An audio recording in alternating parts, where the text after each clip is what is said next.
how we all doing? Welcome back to Premier League Dad. My name is Key. We are live for, very nearly a goal in the Chelsea-Bournemouth game. But we are live for Arsenal against Aston Villa at the Emirates. Come on the villains! Come on the villains! We absolutely want a Villa win tonight. Get Arsenal back in the box. Get Arsenal back down towards the bottom half. Don't want them anywhere near winning that title. Get them absolutely back out of it. So come on, Villa. Big win tonight, hopefully. No Declan Rice for Arsenal. Some surprising team news, it's got to be said. No Declan Rice for Arsenal, but also really surprised to see no Eze in there. And I mean, for Villa, they've made a couple of big changes as well. A couple that are enforced. Obviously, no Matty Cash and no Boubacar Kamara. We knew about that. Those are suspended. But, McGinn's being left out. And McGinn's basically started every game for Villa and for Scotland going back however many months. So it might just be that it's kind of taking its toll on him and he might just need a bit of a rest. Maybe they've taken him out to save him for the second half. I have no idea. But either way, Villa are massively up for this one tonight. It's a huge, huge opportunity for Villa and I am rooting for him. Let me know in the chat your predictions. I want to get your thoughts on it. And yes, we are. I'm watching the first half of all the other 7:30 games. So let's see. I've got Chelsea-Bournemouth on. But to be honest, I'm tempted to switch over and put United on if we can. Should put United on. Should put United? Oh no, United aren't even on till 8:15, are they? Should we put Forest on? Forest-Everton. Let's watch Forest-Everton. Don't watch Chelsea-Bournemouth. Let's watch a bit of Forest-Everton. Sky Sports Cricket, innit? There you go. Sky Sports Cricket, Forest-Everton. Come on, Forest. It's already 1-0 to Newcastle, so that's a good start at Turf Moor. Joe Linton with the goal. That is a very, very fast start at Turf Moor. Nothing else going on in the games in the AFCON, by the way. Democratic Republic of Congo have gone in front against Botswana. That's probably not as much of a surprise. Benin 0, Senegal 0 in the AFCON. But yeah, listen, massive night of footy. Shell says, come on, my toffees. It's an interesting lineup, isn't it, Shell, for Everton? Merlin Roll being brought into the side. Is this his first start, Merlin Roll? Yeah, again, it's another signing who a lot of Everton fans were raving about, and, you know, big hopes of Merlin Roll coming into this Everton side, but not quite starting to same as Diblin, really. He hasn't really cemented his place in the first team just yet, and it's not exactly a first team that's packed with quality. I would have expected Merlin Roll certainly to get more minutes than he has. Same with Diblin, same with Barry, but yeah, they all start tonight anyway. Merlin Roll, Barry and Diblin all on the pitch tonight. So I'm just going to flip between Chelsea and Everton. Should we put Chelsea on? Let's put Chelsea-Bournemouth on. That's probably the best game. It's going to be... Is this Semenyo's... Would you say this is probably Semenyo's last game for Bournemouth? Probably is, isn't it? B. McCarran, EMI to be dancing in front of the Arsenal fans tonight. Oh, Emmy, sorry. I was thinking who's at EMI? Emmy Martinez. Yeah, I fancy Emmy Martinez tonight to have a really, really big game. I think if Villa are to get anything out of the game, they're really going to need Victor Lindelof and Bo Harder to step up. I'm really, really not worried, but that right-hand side of Villa's defence. Well, the right-hand side of Villa's midfield, full stop. I mean, you've got Onana over there, who's very good physically. Oh, Bournemouth are in. This should be 1-0. Oh, he's fucked it up. Yeah, so they've got Bo Harder, Lindelof, and Sancho. That's a... I'm not sure about that on the right-hand side. Muturo, Arsenal must win 3-2. Aston Villa, Kawajon, Uganda, good to see you. 3-star Red says Forest is on Sky Sports Cricket. How long before Milenkovic gives the Everton centre forward a kick in the bails? Mr. Edwards, surely Chelsea's game is a must-win tonight. Chance! Oh, it must be! Is it 1-0? It is! It's 1-0 Bournemouth! They've gone in front! Yes! That's what we wanted! Oh, yes! I love that! Have a bit of that, Chelsea fans! Oh, I love it. I love seeing Chelsea lose. I love seeing Chelsea lose. It's brilliant. It's absolutely brilliant. Bournemouth, no wins in 9, and they have just gone and scored at Stamford Bridge. Yes, I love it. It was a corner kick. Let's just watch this. But it wasn't. It was a long throw. It's a long throw. Nothing wrong with that. He's onside. Yeah, nothing wrong with that at all. Absolutely nothing wrong with that.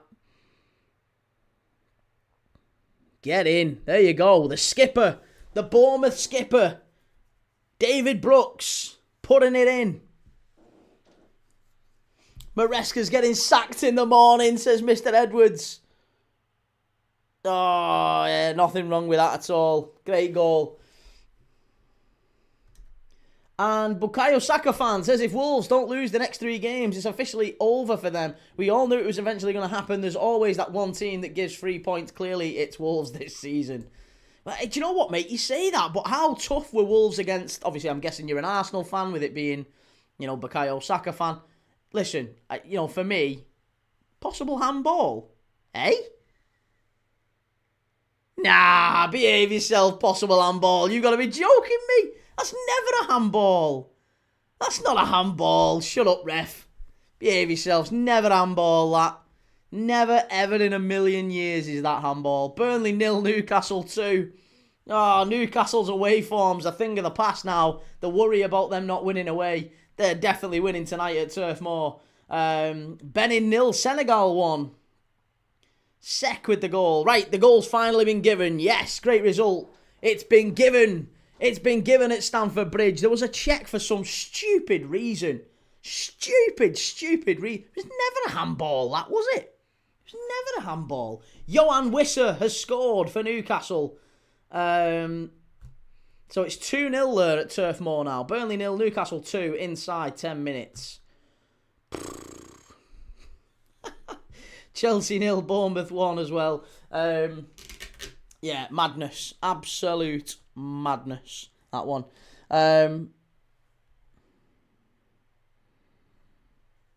Did I have draw? Please don't say I had draw in the first 10 minutes for Chelsea. No, thank God for that. Chelsea or draw I've got in this game, which was a stupid decision on reflection. A really stupid decision. Leicester to Glory says, damn, I was really hoping Burnley might get something. Why? Why did you want Burnley to get something? Look at that. Enzo Maresca's won 2 of his last 8 games in all competitions. Drawn 3, lost 3. Not good. Right, here is Semenyo for Bournemouth. Bournemouth dominating. Not only are they 1-0 in front, they are absolutely pushing to get a second.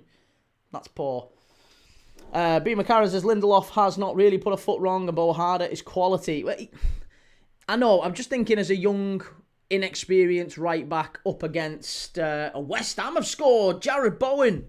Jared Bowen puts West Ham in front. That's a big goal for West Ham. Down there at the bottom. Now, how does that change things? That takes West Ham 3 points behind Forest. Forest now absolutely need a result against Everton. They absolutely need a result against Everton. Brighton getting beat. They are going to get pulled back into it potentially. If Liverpool beat Leeds, Leeds could still get pulled back into it. But that is a massive, massive result for West Ham, that. If West Ham can win against Brighton tonight, oh, it really does pull everyone straight back in, Straight back into the relegation battle.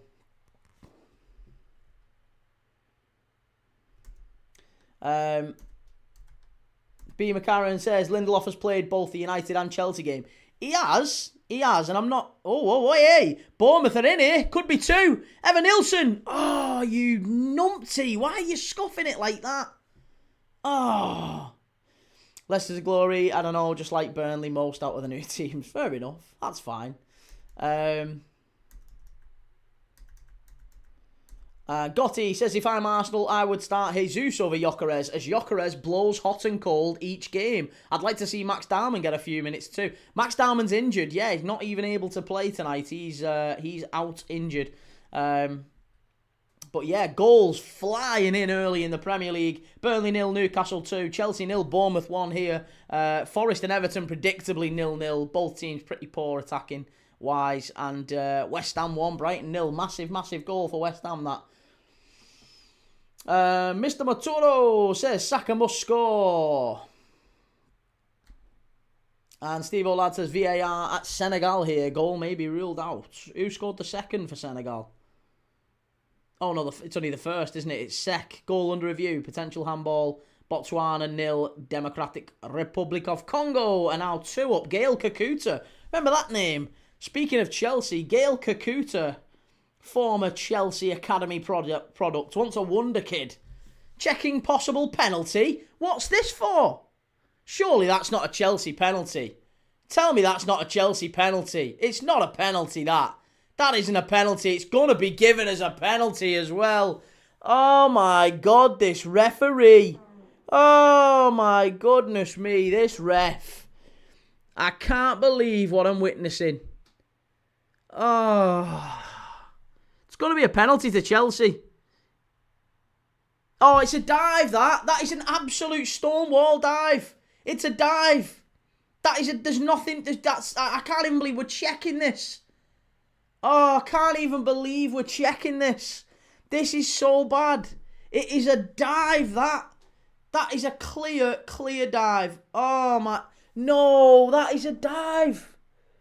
That is a dive. It is. It just is. It's a dive. Every day of the week, it's a dive. How are we giving this? Ref, please don't give this. Please don't give this. That is not a penalty. I'm sorry, it just isn't. That isn't a penalty. That is absolute madness. That is soft madness. If that gets given, the game is gone. Absolute woke nonsense. Don't give it, ref. Don't give it. Sickening. Sickening, that. Never a pen. Never, ever, ever a pen. Yeah, there you go. Penalty given. Chelsea have got a penalty. Esteval diving from a stiff breeze. Stiff breeze in the area. Esteval hits the deck. What a surprise. Absolutely shocking. Ridiculous, that. Right, well, it's a penalty to Chelsea. Andoni Areola, quite rightly, I'll be honest, not very happy with that. I don't understand how that's a penalty. I don't get it. Blake says he makes contact with the player, and under new Premier League rules, it's a penalty. That's madness. That is crazy. That is crazy that is a penalty.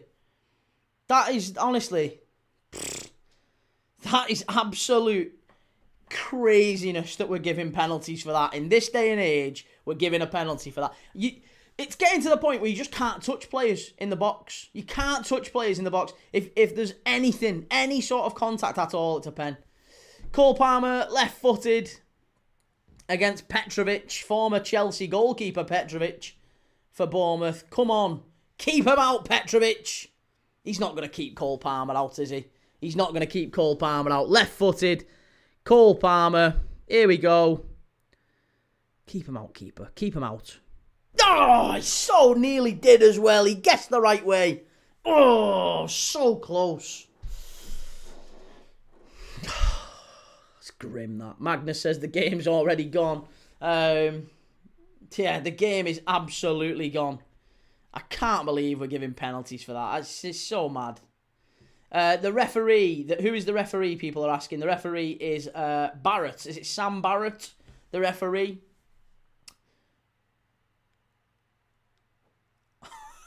It's so bad. It's so bad. On every look, it gets worse and worse with every look back on that. I can't even explain. There's no explanation for that at all. Zero.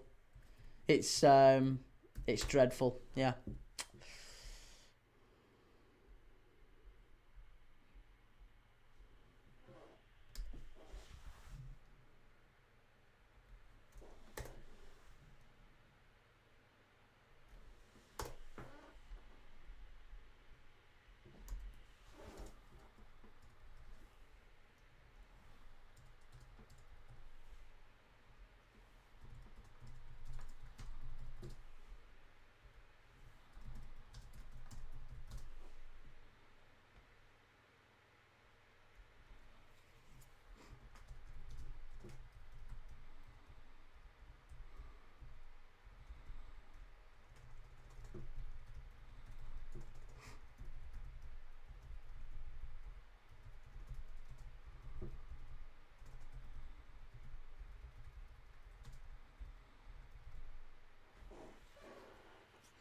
Oh, another strike, far post, unlucky.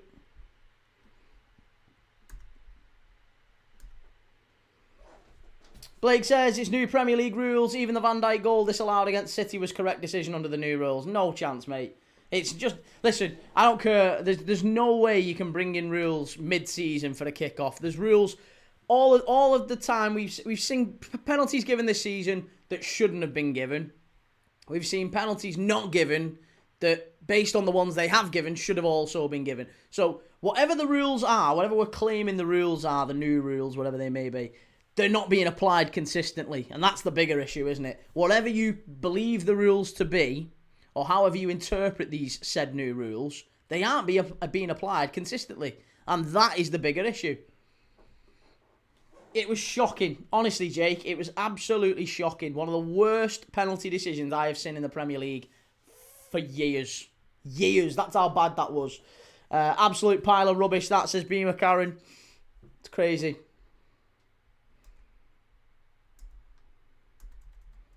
Mr. Edwards, football is literally a contact sport. Not every bit of contact is a foul. The rules have become so conflated and riddled with nonsense, it's ruining the game. VAR needs scrapping. Chance for Bournemouth! Oh, have you missed it? They're missing. Honestly, these should be 3 up. Bournemouth should be 3 up here. They've missed 2 one-on-ones now. Chelsea are all over the place. I have no idea. Honestly, Maresca's gone. Maresca's gone. I'm telling you, these players aren't playing for him. He has been... Look at the state of this from Chelsea. Caicedo is all over the place. Oh, Forest 0, Everton 1. Everton are in front. Who scored it? Don't tell me it's Barry. Who scored it? Oh, it's a great finish, that. Who's that? Is that Merlin Roll? Is it Merlin Roll or James Garner? I think it's James Garner, innit? McNeil with a pass. It is. It's Jimmy Garner, ex-Forest. Ex-Forest, James Garner. Reece says tripped over his own leg. It is. I think he trips over his own leg. Crazy to me. Another horse shit performance incoming to 3-star Reds. He's not happy. He's not happy. Fucking hell. Shocking. Honestly, Bournemouth. Look at the state of this again. Baffling. Everton have a good record v Forest. Well, they won the last game against Forest at the start of December, didn't they? But the problem was, or rather the problem is, apparently Everton don't do well. They don't tend to beat teams in quick succession. So when that's happened previously, if they've won the first game, they've lost the second. Steve-O says video assisted riggedness. Will says, do you think Brennan Johnson will say yes to Palace? I asked you earlier, is it a good deal for him? Well, I don't know if it's a good deal for him, but I would say it's better than... Oh, hey, keep him out. I would say it's better for him than Spurs. He's got an average of maybe a goal or assist every 2.5 games. He's only 24. I just feel like Brennan Johnson's a solid Premier League player. He's nothing more, nothing less. He's not going to be a player that like pushes Palace on. But he probably is a Palace player. Like, he's not a Spurs player. Spurs have ambitions of Champions League and ambitions beyond what Brennan Johnson can take them to. But I think Brennan Johnson is still a very, very solid Premier League player. That's no disrespect to him. I think he will be a Premier League player for another 10 years maybe. And he'll get lots of goals, lots of assists. Chelsea here, Garnacho in the box. He's so poor, him. He's absolutely shocking. Will says, I don't know why he went from Forest, to be fair. He was firing for them. He went from Forest to Spurs because Spurs... I know Forest fans won't like this, but Spurs are a bigger club. Spurs are a club that can get you in the Champions League year in, year out. And Spurs, that's backed, really, because he's won a European Cup at Spurs. So he had better prospects at Spurs of playing in the top competitions and all that sort of stuff.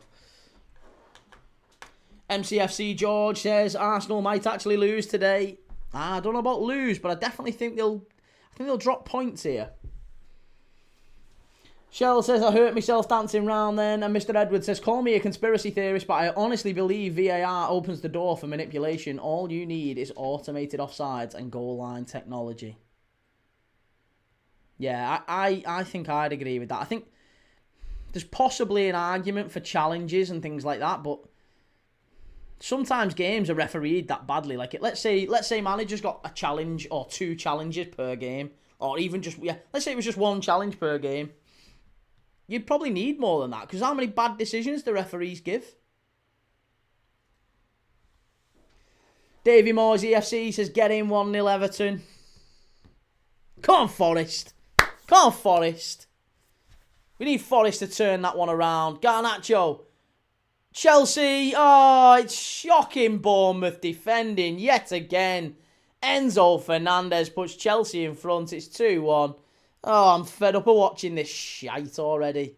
Fed up of watching. They're crap Chelsea, aren't they? They're so bad. They should be behind here. The only reason they're in front now is because they got a shocking penalty. A bogus penalty that was never a pen, but they get given it, they get handed it on a plate, on a silver platter, and now they're in front. Shocking defending from Bournemouth. But there you go. Chelsea are in front. 2-1. Enzo Fernandez as well. Enzo Fernandez. Another hugely overrated player.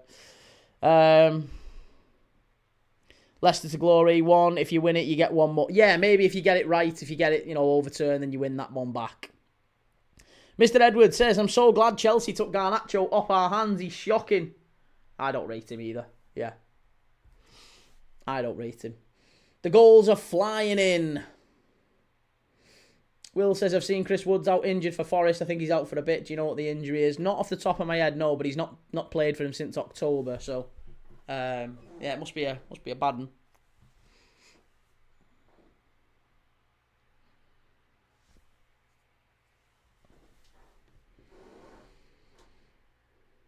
That's not a foul, ref again. Honestly, this referee's having a shocker. This referee is 100%. Like, if we're talking about potential corruption, this referee might well be. If there ever was a corrupt referee, I imagine this is how they'd referee a game. So bad. Every decision's gone Chelsea's way. Everyone. Burnley 1, Newcastle 2. Maybe it's not over at Turf Moor. Oh my God. What is going on here?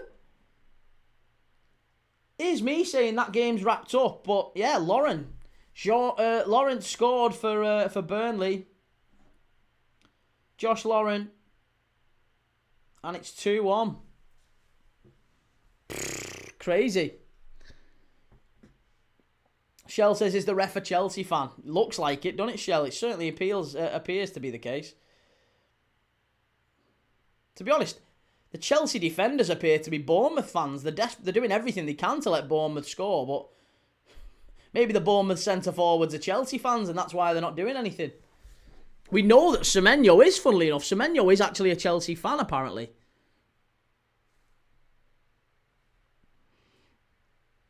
She says, hate watch. And Arta LTV says, Villa obviously defeated. Do you think so? Do you not think Villa can win tonight? I think Villa could, I really do. I think Villa could. Always says, Arsenal for the win, y'all. Nah, I think Villa's got it tonight. I fancy Villa. The Burnley goal's gone to VAR, just as every other bloody goal goes to VAR. But no, Burnley's might be getting overturned here. Right. Bournemouth, play it short, edge of the box. Strike. Oh, over the bar, only just from Tavernier, nearly 2-2. This game has got goals all over it. This feels like the United 4-4 game with Bournemouth. There's just chances galore, and neither team can defend. If they could finish, it'd already be 4-4. But neither team can defend, and honestly, neither team can finish. It's a mad combination that we're already seeing in this one. Delap's going down, throwing himself down. He's only been at Chelsea 5 minutes. He's already learning the wicked ways. So yeah, there's a goal in every game so far. Everton winning at Forest 1-0. West Ham 1-0 up against Brighton. Big win for the Hammers so far, if that one, if you can see that through. Chelsea coming from behind here against Bournemouth. This should be 3 points they scarcely deserve based off what we've seen so far. And Burnley 1, Newcastle 2. Long throw into the box here from Bournemouth.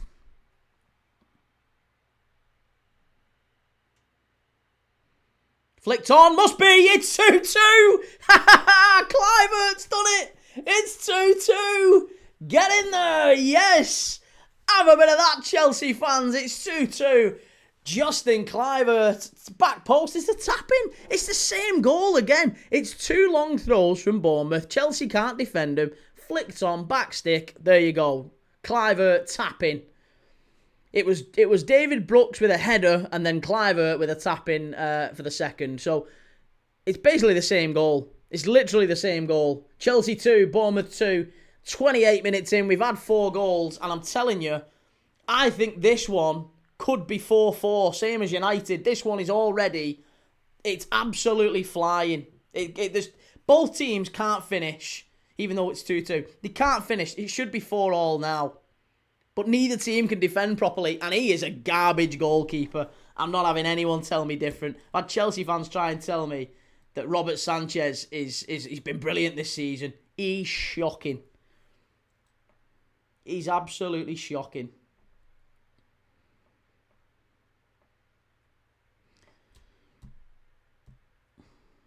Callum says, how did we lose to Chelsea? Well, in that moment, we were about as bad as we could have been. Ashish says, I hate Chelsea. It's going to be a corner to Chelsea here now. Enzo back stick. And Swifty says, crazy that Chelsea don't have a world-class keeper. Well, it's not even just that though, is it, mate? If you look at the keeper and look at the centre-backs, they're not even like average. Like usually Chelsea have always had either a goalkeeper or goalkeepers and centre-backs that you can hang your hat on, and that's how they've built forward. You know, there's been times where they've had maybe, you know, the attacks maybe not been 100% on it, but at least they've had a solid defence and a solid midfield and maybe a solid goalkeeper. But honestly, he's terrible, him. And the centre-backs are dreadful. Whoever they play, the centre-backs are shocking. Near post, it's going to be another corner, I think, you know. Reece says Chelsea centre-backs are awful. They can't win a header. They can't get organised. There's no leadership back there. Doesn't matter who they play, whether it's Fofana, a Champong, Badiashile, Tosin Adrabayo, they're all absolutely shocking. Always says Bournemouth was even, wins even with the ref cheating. And Leicester to Glory says that goal is not on Sanchez, to be fair. No, I'm not saying it is. I'm not saying it is the first, maybe the second one. I still think he should claim better. I think he should come out and command his 6-yard box a bit more. If you look at where that ball lands, if I'm a centre-back, I want my keeper to come and clean some people out. I want my keeper to come and put a fist on that and get it away. Or come and claim it if you can. But for me, I think he stays rooted to his line. This is not just tonight. This is a problem with Robert Sanchez, full stop. He's too chaotic. He's either rooted to his line and won't move, or he comes flying out like he did against United at Old Trafford and gets sent off. There's no reliability with him. He's not a goalkeeper who can win you the Premier League, or a goalkeeper who you can have as a Champions League goalkeeper. For me, he's a backup, no more than that. He's a backup goalkeeper masquerading as a number one at a top club. And Chelsea need to do something very quickly and get him moved on, and they need probably 3 centre-backs. That's the only way Chelsea seriously compete in the Premier League, is by moving on the goalkeeper and at least 3 of them centre-backs. Baz says Forest away is easy, innit? And Taylor says Liverpool on tomorrow, Key. No, not tomorrow, mate. No, tomorrow we're playing, we're not playing. It's New Year's Eve tomorrow. We're playing New Year's Day against Leeds. So, yeah. Thursday we play. Brighton penalty at West Ham. Oh, Brighton penalty at West Ham, not good. Ashley says Chelsea struggling against Bournemouth. They really are, aren't they, mate? Yeah, they're really struggling. It's 2-2, but it really should be 3 or 4-2 to Bournemouth. And I'll be honest, I think Chelsea shouldn't have had the penalty that they got either. Mr. Edwards says, sir, at least Mount has something about him. Garnacho scored 1 overhead kick and started walking round like he's the second coming of R9. Too big for his boots, didn't he, Garnacho? I mean, do you know what? I'll be honest, he's achieved nothing in the game. and yet he's flying round, dyeing his hair and wearing white boots. Like, that for me is... It just wouldn't fly with any manager, that. It just wouldn't. I genuinely think if you were... He's a bit like Bentner, isn't he? Garnacho is like the Bentner of wingers. Like, he's all right. He's a decent player, but I think he's got delusions of grandeur. I think he would expect to think of himself in the same bracket as, like, Lamine Yamal. He thinks he's in that bracket, and he's just not, is he? He's nowhere near it. Danny Welbeck's just scored from the spot at West Ham, and all of a sudden, West Ham's massively important 3 points looks like it's falling away. Sarah says that's because Garnacho is an RG. Madness. Reece says Garnacho scores one overhead kick and thinks he's the next Pele. It's a good goal though, wasn't it? It was a good goal. Kelvin Mumo says Arsenal to win 3-0. I don't think so, Kelvin. I think Arsenal get beat tonight, or at the very least they draw. My only concern is that John McGinn isn't playing. And John McGinn is like my, hang your hat on him. He's always a solid, reliable player. But John McGinn has not been... he's not been selected. He's on the bench tonight. Swifty says, will Quenda take Garnacho's place next season? Quenda's by far the better player. Yeah, I would imagine so. And I actually think Garnacho probably moves on next year. I think Garnacho ends up sort of like Anthony in La Liga. I think he ends up going to, an Atletico Madrid or somewhere like that where he has to go and reinvent himself. Chance! Oh, nearly 3-2 Bournemouth. Oh, my God.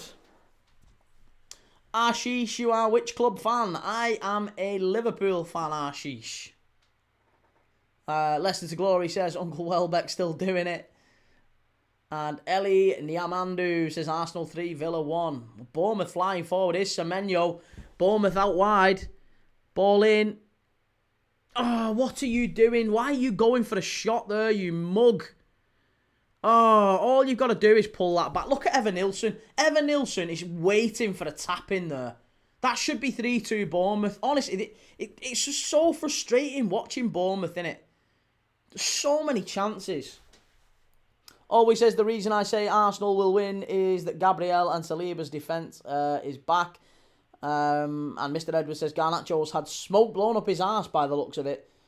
The club needs to take some responsibility as well. He's being mismanaged. But isn't that like, I was going to say, isn't that like not just the club, but his family, his agent? Like, I feel like that's their job, is to keep him like supported but grounded as well. Like, never too big. You're never ever too big. Like, there's not enough of that. Like, there's too many look at the Bellinghams. The Bellinghams obviously get a lot of stick for the fact that they, fly into the manager's office when they're not getting, the son isn't getting picked or he's getting substituted or whatever. And they fly in going, I can't believe you're not picking him, blah, blah, blah, blah, blah. And that's really good from a parent's point of view, but it's dreadful in terms of the monster that you create. It's absolutely shocking. 92FC, I don't like it when teams score in the first couple of minutes like Newcastle have teams seen to lose when they score that early. Chance for Chelsea again, it's wide. Far post from Esteval. Welshwing, thank you for the super chat, Welshwing. Villa, very lucky lately, should have lost against United and Chelsea. No, they shouldn't have lost against United, and they shouldn't have lost against Chelsea. No, they definitely shouldn't have lost against them too. I saw them 2 games. They were the better side against Chelsea. They sat back, soaked up pressure, hit them hard in the second half. That was absolutely unbelievable, that. It's another penalty for Brighton. 2 penalties in 5 minutes. Good grief. Oh, penalty missed. Welbeck scored 1 pen and missed another. 2 penalties in 3 minutes at West Ham. And Danny Welbeck scored one and missed the other. Chelsea into the box. Esteval, Palmer. What are you doing? No! It's so bad, these. They're so bad. Steve-O says Caicedo misses the first leg against Arsenal in the Carabao Cup. And he misses City too. Ashish says Yamal is better than Esteval. People should stop glazing him. Yamal is a different level, isn't he, mate? Yeah, Yamal is a different level to the rest of them. I don't think Esteval's even in the same league as him. Esteval's a talented young player, though. Esteval's certainly better than Garnacho.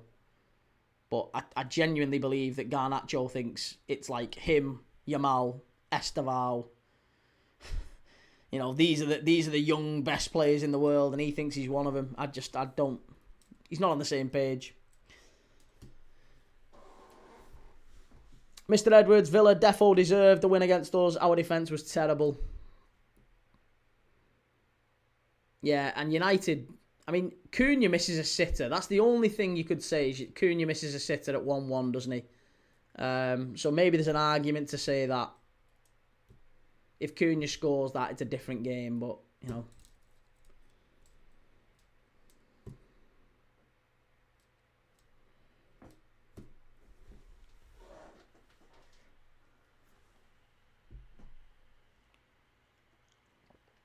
If my dog was born in a stable, it'd be an horse and all that.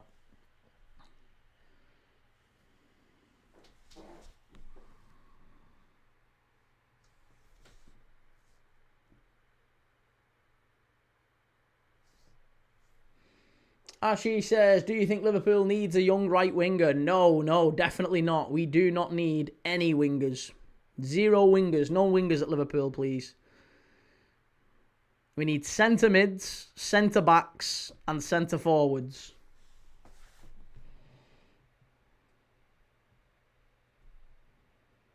Leicester to glory. 1 me, 2 Yamal, 3 Esteval, 56 Garnacho.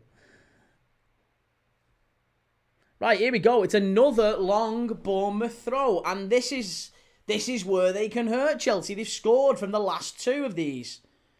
It's another long, flat Semenyo throw into the box. And this one could be Bournemouth 3-2. They keep scoring off these long throws. It's very Stoke City, but it's working. Here we go. Flicked on again. Edge of the box. Strike. Cleared away just about. They're getting very lucky.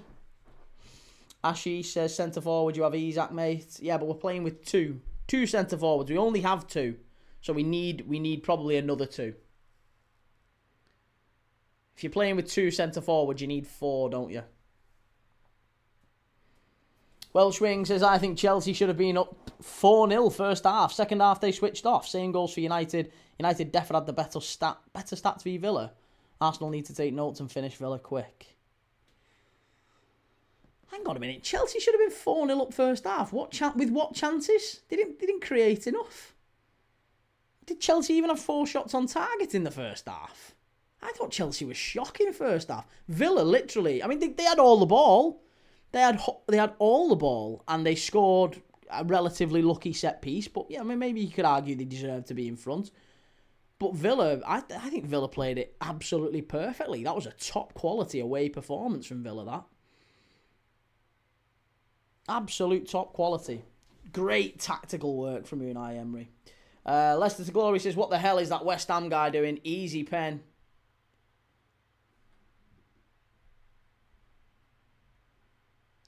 And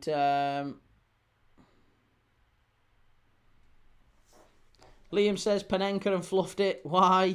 And Liam says Milner playing for Brighton. Surely he'll beat Barry this season. Possibly.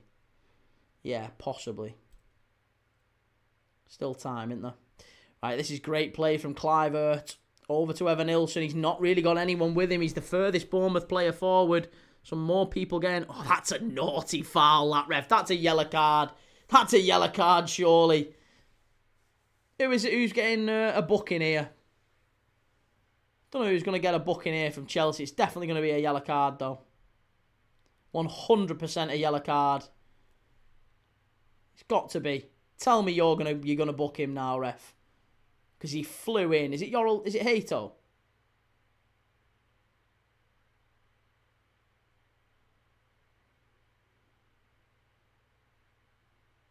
Oh, he absolutely flies in. No, it's a Champong, sorry. A Champong. Absolutely shocking. 3-star Red says, keep wanging the ball into the box. Is that Forest? Ashish says, I respect Steven Gerrard. Lovely to hear it. And Mr. Edwards, I love the cyclical nature of football. A few years ago, it was all pass and move to the byline and cutbacks. Now it's mostly direct with pace and power. Yeah, we're seeing the return of the big man. We're seeing the return of your Burnleys, your Stokes. And to be fair, Arteta's kind of not pioneered it, but he's spotted it, hasn't he? He spotted it early. Oi, oi! Claim for the handball. No, you're not going to get that, Bournemouth. But Bournemouth still pressing. Again, I think there's a goal coming before half-time here, you know. I'm telling you. Arsenal are coming out. Yeah, 3 minutes to Arsenal kick-off. I'm still going to watch Arsenal, don't worry. I'm just watching the last couple of minutes of the Chelsea game. Of the first half of Chelsea, rather. But we are watching the Arsenal Villa game.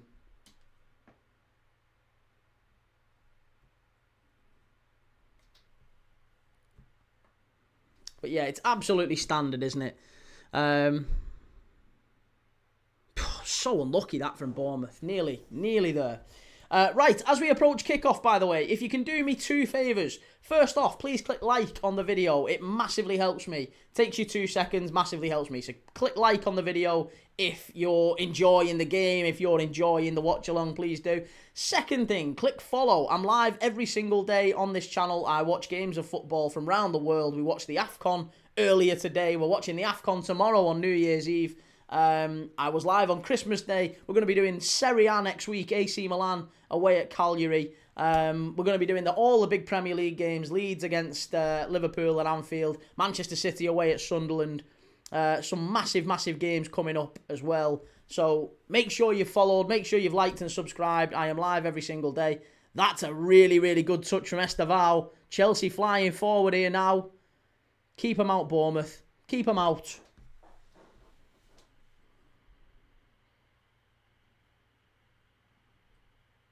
And Bournemouth clear it away. Right, let's get Arsenal on. There you go.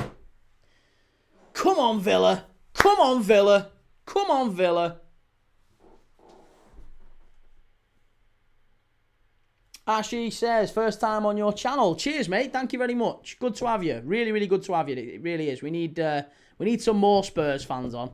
Got quite a few Spurs fans on, but it's good to have some more. Motherwell 1-0 up against Celtic. Love that pup. Motherwell 1-0 up. Mr. Edwards says, pains me to say, but I'd love to have Gabriel and Saliba at my club. Fantastic partnership. Yeah, they are, aren't they? They're very good, good pair. However, I think they are helped by the system. I will say that. I think if you tried to play Gabriel and Saliba in maybe a more advanced, progressive system, you know, a team that maybe pushes a little bit higher and squeezes up, I think they might be exposed a little bit more than they are. Not saying they'd be bad. They certainly wouldn't be bad. But I think they'd be exposed a little bit more than they are. They get a lot of protection in this Arsenal side. Penalty to West Ham now. Oh, my goodness me. We've had penalties galore at West Ham. VAR in the hammers. Come on. I'd love West Ham to get a win against Brighton tonight. Right, Villa are on the right-hand side here, flying up with Jadon Sancho. They've got a throw in. Ashish says, thanks, please. No club sign Van de Ven from us. I like Van de Ven. Yeah, I think if you know, Liverpool needed a centre-back and we're looking at centre-backs, I think Van de Ven is probably one we would take a look at.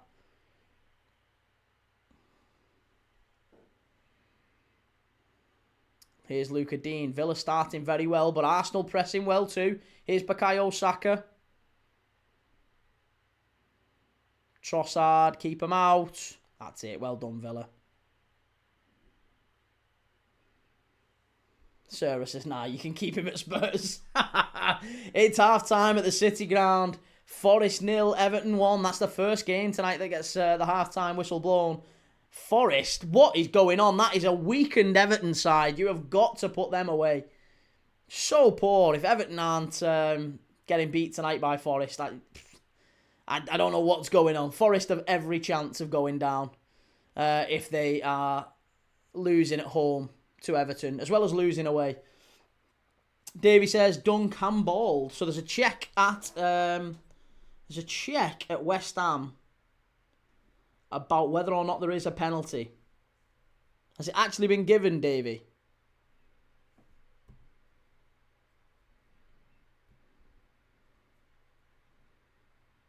Martinez knocks it long. Not really a fan of that against Arsenal. I don't think direct is going to work very well. Gabriel and Saliba will mop them up all day, won't they?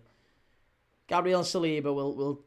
If you keep knocking balls long and all you've got up there is Ollie Watkins against Gabriel and Saliba, you're not winning anything like that. I mean, you've got to pick up the second balls, but they will...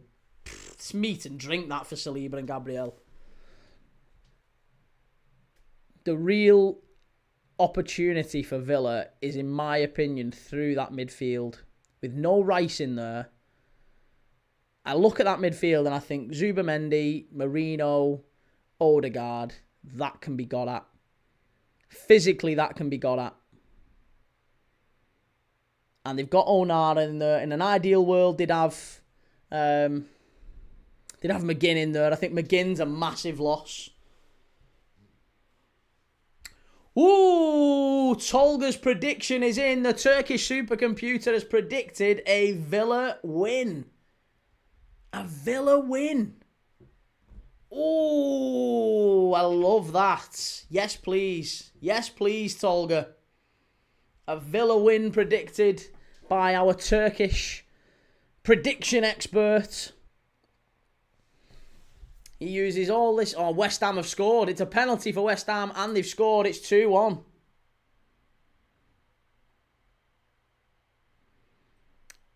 Big Dunk, how's it going? Masterclass off the Blues here. A masterclass off Everton. Never heard such nonsense. Ben says it's a penalty for West Ham. Yeah, Corin, I'm thinking 2-1, Villa win. Well, West Ham have gone back in front and I think it's Jared Bowen again, isn't it? No, Lucas Paquetá. Paquetá gets the penalty. It's 2-1 to West Ham. That's a very, very big goal. Now Villa pushing forward.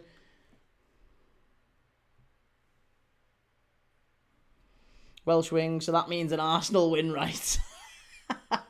Every chance, yeah. Yeah. Flip of a coin.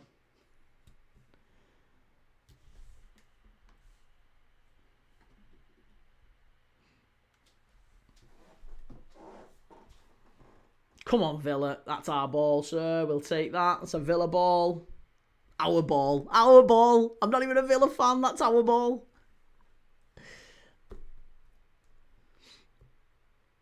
Luca Dean. Another ex-Everton. Ex-Gooden. Corin said, just watched the first 30 minutes of Chelsea-Bournemouth and that did not disappoint. No, it was an entertaining first half, wasn't it? Usually, though, when you see first halves like that, generally the second half disappoints. Because what happens is both managers go in and go. Like, if you're a manager now, if you're Enzo Maresca or you're Andoni Iraola, what's the first thing you're saying to either your Bournemouth players or your Chelsea players? What are you saying to them? First thing you're saying is, lads, like, great stuff going forward, but please, for the love of God, for the sake of my blood pressure, can we just tighten up the back doors a little bit? Can we stop being so open, so, like, wide open on the counter-attack? Or can we just, you know, be a little bit more dominant early off the set pieces? Because we're giving chances up like hot dinners.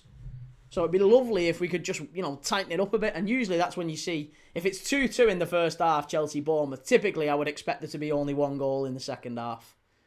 Or maybe none. So we'll see. Sarah says, the Arsenal match has only just started and I'm yawning already. The Arsenal effect. Yawn FC. Ben says, would you rather Arsenal win the league or City this season and next season? City. Oh, hang on a minute. Would I rather Arsenal win the league this season or City win it this season and next season? Oh, no, I'd rather Arsenal win it just this season. Yeah, I want Liverpool to be in with a chance of winning it next season. But yeah, like I said, for me, I'd rather City win it this year than Arsenal. Because at least City play a style of football I can get behind. Jose says Everton. Yeah, Everton 1-0 up. And Steve Mulungi. Arsenal is going to win by 2. I don't think you're right, Steve. I think it's going to be an Aston Villa draw. 92FC says my supercomputer saying Arsenal win based on the law of averages. Villa cannot keep winning forever. That's very true. Ashish, I think Newcastle and Juve wear the same shirt. Notts County too. Swifty says, so much choice games-wise. Why couldn't they stagger them better so you get 2 full games? Yeah, it'd been good if we had maybe a 6 o'clock kickoff tonight, wouldn't it? A couple of 6 o'clocks and maybe a couple of 8:15s. That'd have been nice. Mordekal Quindingui, Arsenal to win. And Elker, hi, how's it going, Elker? Swifty, that was a good chance for Gyökeres, that. Yeah. Should do better. Again, but that is Victor Gyökeres all over, isn't it? Let's be honest.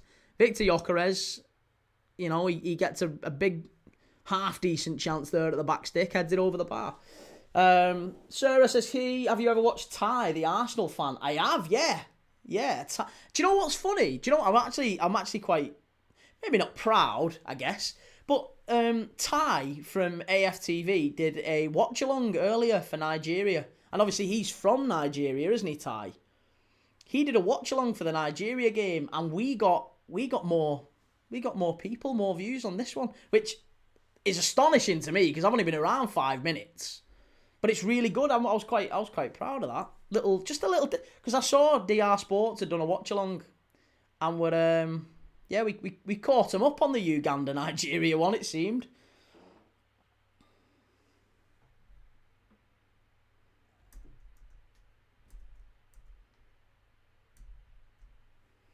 She says, do you remember Wilfried Zaha? Of course, yeah. We watched him the other night for Ivory Coast against Cameroon. Ethan, how's it going? Good to see you. Jimmy says, didn't realise Rice was injured. Yeah, injured in the build-up here. Well, he wasn't injured in the build-up, sorry. He was injured. He was injured long before the build-up, but he was ruled out in the build-up. Davey says, Mal Augusto and Josh Ashampong have switched sides to see out the half. Not sure what is going on in the Chelsea game. Honestly, the defence is just really chaotic for Chelsea. Welsh Wing says, did Nigeria lose? No, they won 3-1. That was a very mad game, though. Nigeria scored, and then the goalkeeper, the Uganda goalkeeper, rolled his ankle. He's a 40-year-old goalkeeper. Ugandan goalkeeper rolled his ankle towards the end of the first half. Had to go off.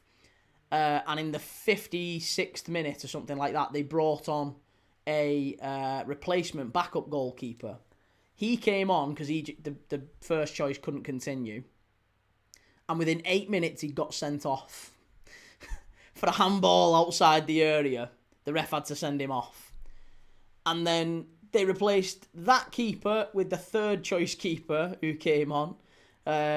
He plays in the Ethiopian Premier League. He came on and then conceded a goal within 2 minutes.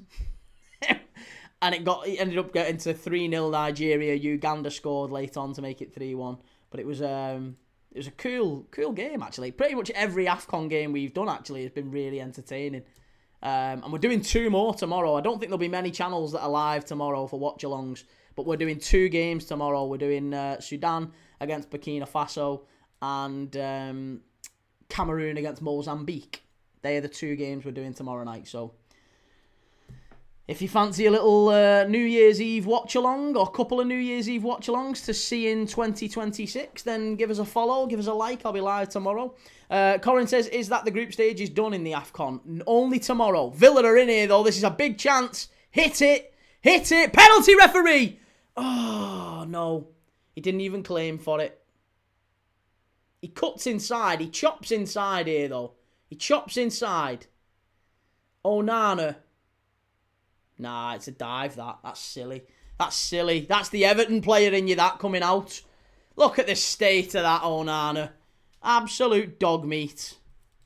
Ridiculous. A corner to Villa. Do you know what? They should book him for that. Yeah, they should book him for that, Welsh Wing. I agree. I don't want to see players going down like that. Key lad, how's it going, Mick? You lads winning. You lads doing all right at Forest. Look at Everton. Look at Everton. Right, Luca Dean, corner kick for Aston Villa. Come on. Come on, the Villa. Come on, the Villa.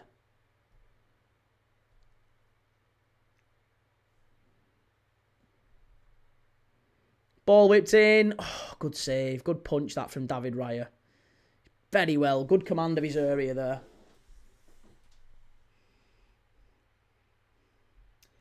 Davey says, what games have you got on Thursday? Thursday's games are...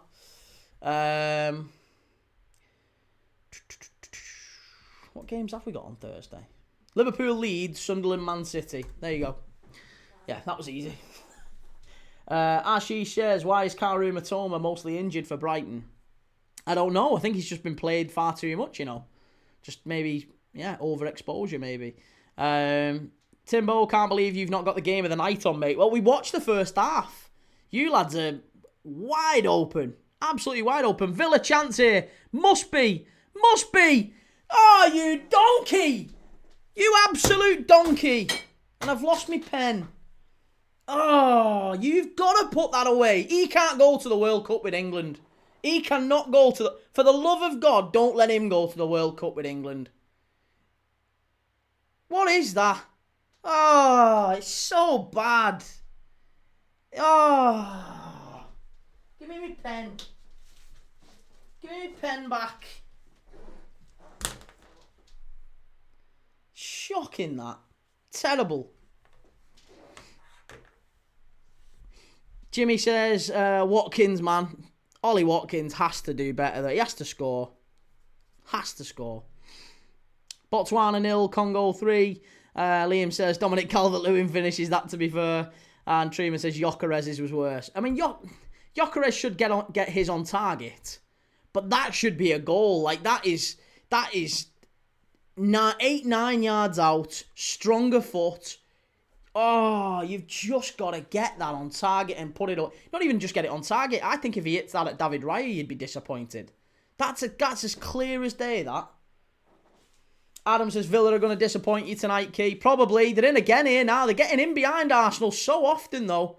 They're getting so many chances on the counter. It's not even funny. They're getting absolutely smashed here, Arsenal. They're getting smashed. Davey says Calvert-Lewin's going to break a record on Thursday. He can break whatever record he wants. He can score 2 if he wants. As long as we score 3. I don't care.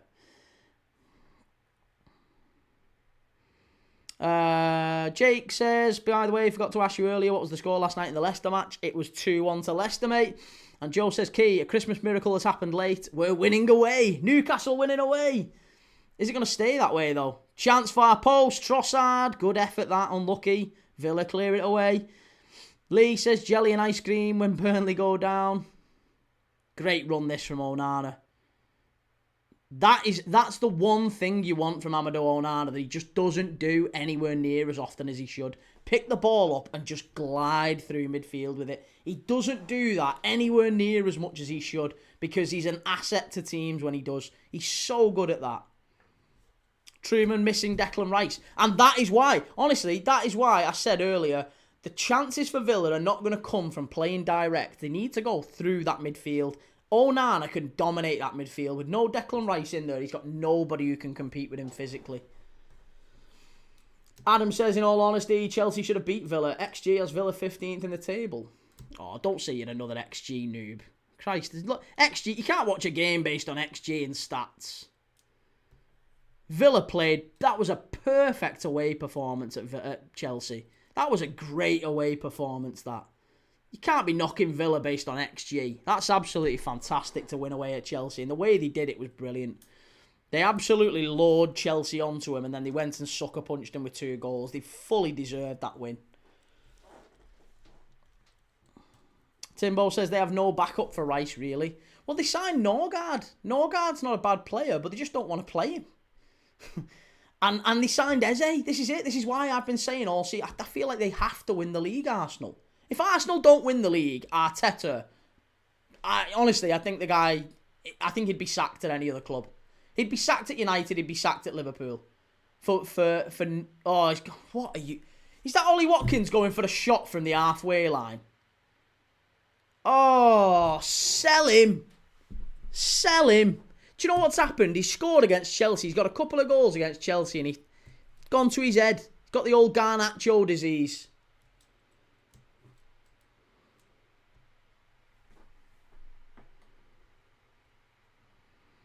Timbo says, stats aren't everything, but they're not nothing either. We battered Villa for 60 minutes. Hang on a minute. Define battered. You didn't batter Villa, mate. In the first half, Villa didn't even press. Literally. And given how good Villa have been, and given how tactically astute Unai Emery is, that was deliberate. That wasn't Chelsea dominating the ball in the first half. That was deliberate. Villa just stood off.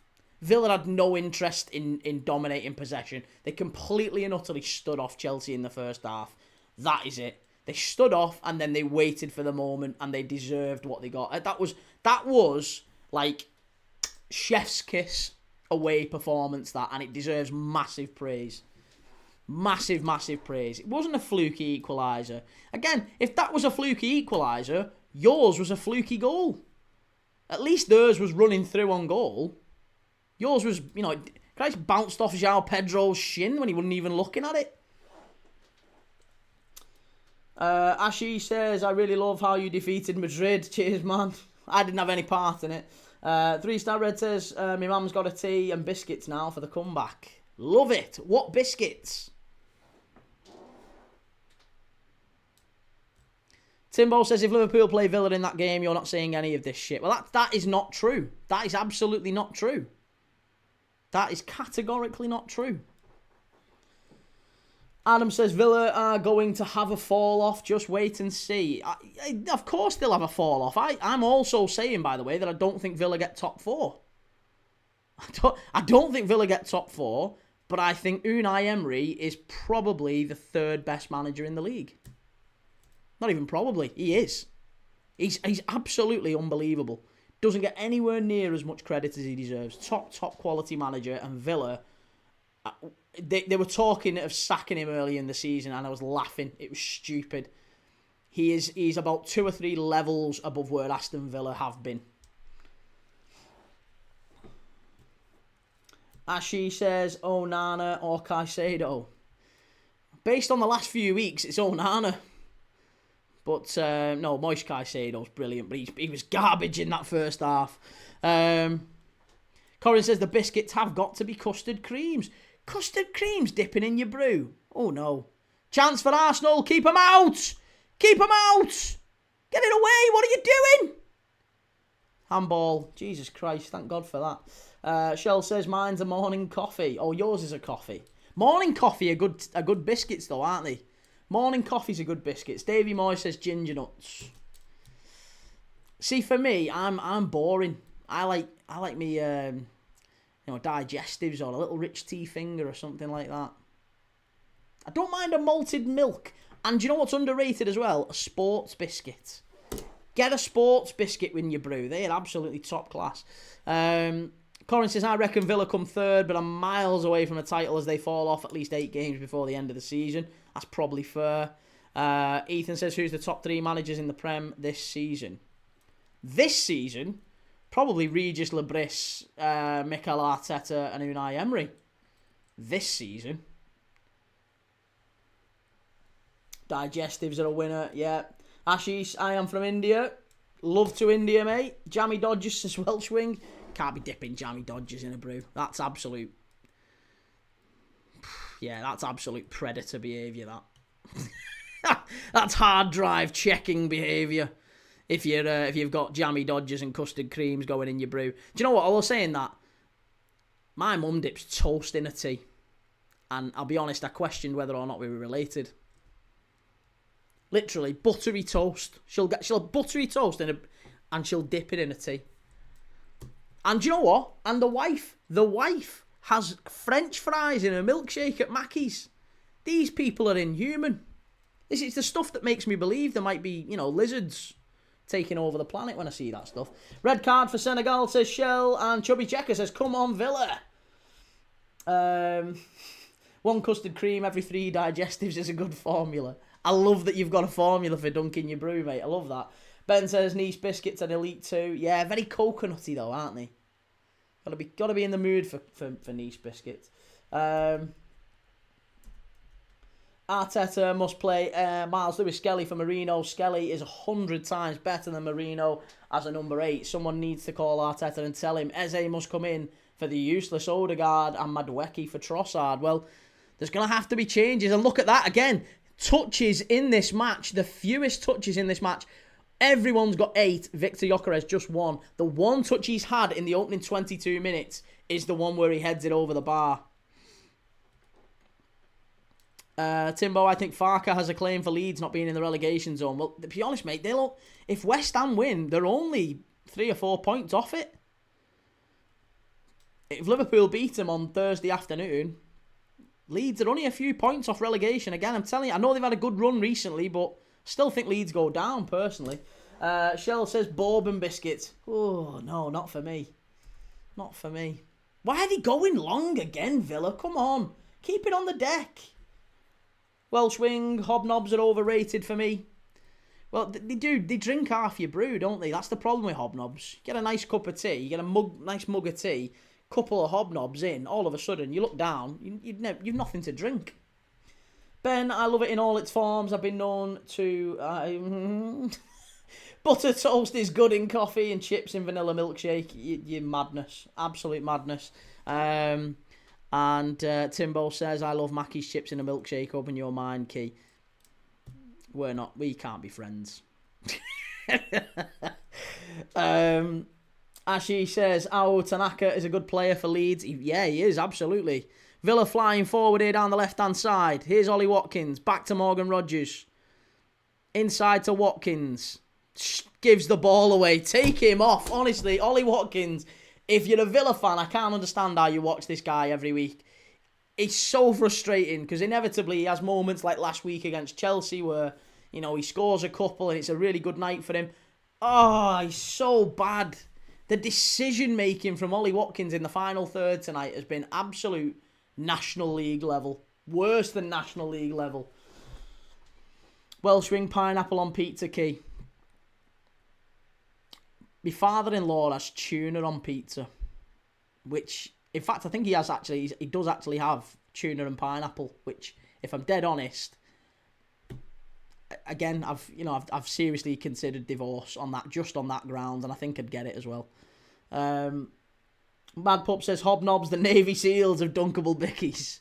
Again! Dip me again! Dave says, dip a Big Mac in chocolate milkshake. Something wrong with you, mate. There's something wrong with you. Football Neutral says, nothing worse than a biscuit breaking and landing in the brew after a dip. That's, yeah.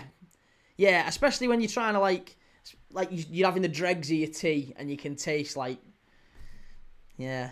No, I agree. Not good. Ben says, pineapple on pizza is unbelievable. Tuna is pure terror. It's vile, innit? It's shocking. I remember coming home one night and he got Domino's and I was like, ooh, who's had a Domino's? And he said, oh, I had some. He said, you can have some if you want. I was like, oh, I'm hungry actually, I might have some. Walked over, lifted the lid up. Yeah, no, you're all right. On your bike, I'm just going to sleep outside, thank you.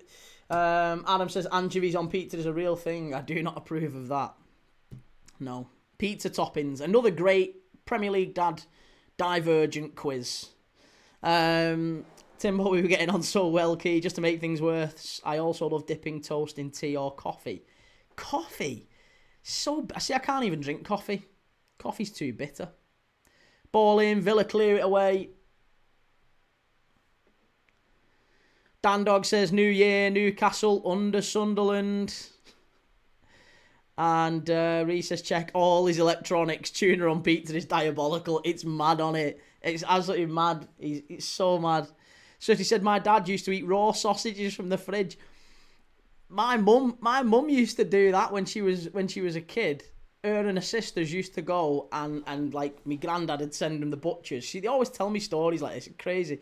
My granddad used to send them the butchers and go and get like whatever, a pack of sausages, like proper sausages from the butchers. And they used to eat raw sausage meat up way home. Absolutely sickening. Hey, John McGinn's getting warmed up. Onana's going to come off. This is a real blow for Aston Villa. This is a real blow. Archie says, well, I started watching football in 2022. 2022. And Shell Key, no coffee. I've never had a coffee. Never had a coffee, never had a pint. Yeah. Never had a coffee, never had a pint. Very true. Corin says tuna is... I'd see tuna's nice in my opinion. I like tuna. I'll have a tuna mayo butty. No problem with tuna mayo butties. United are 1-0 up against Wolves. Is it Sesko as well? Oh, I think Sesko scored for United. Oh no, it's Xerxes. Xerxes has scored. Hey, and do you know what? And that is gonna hurt United all the more, because I'm telling you, he's going in January.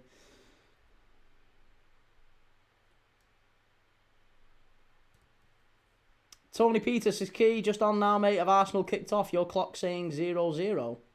Tony, the clock's certainly not saying 0-0, mate. It's on. I'm telling you, I can see it. It's there, ticking away. You've got to zoom all the way across. Shell, I drink about 12 coffees a day. And sir, I can't drink tea. I'm allergic to it. Ooh. Never known anyone allergic to tea. It's a good goal as well from Xerxes, actually. Timbo, I also love ham and pineapple. Please don't ban me from the stream. Just have to keep a closer eye on you now, mate. Now you've said that. Philippines says Rangers 1 up against St Mirren. Celtic down 1 to Motherwell. And Truman says, is Kai ready? Well, Onana looks like he's going off for John McGinn. Kai Havertz warming up on the touchline. Corin says, my granddad gave me mum leftover food outside a little cafe because he didn't want to spend money.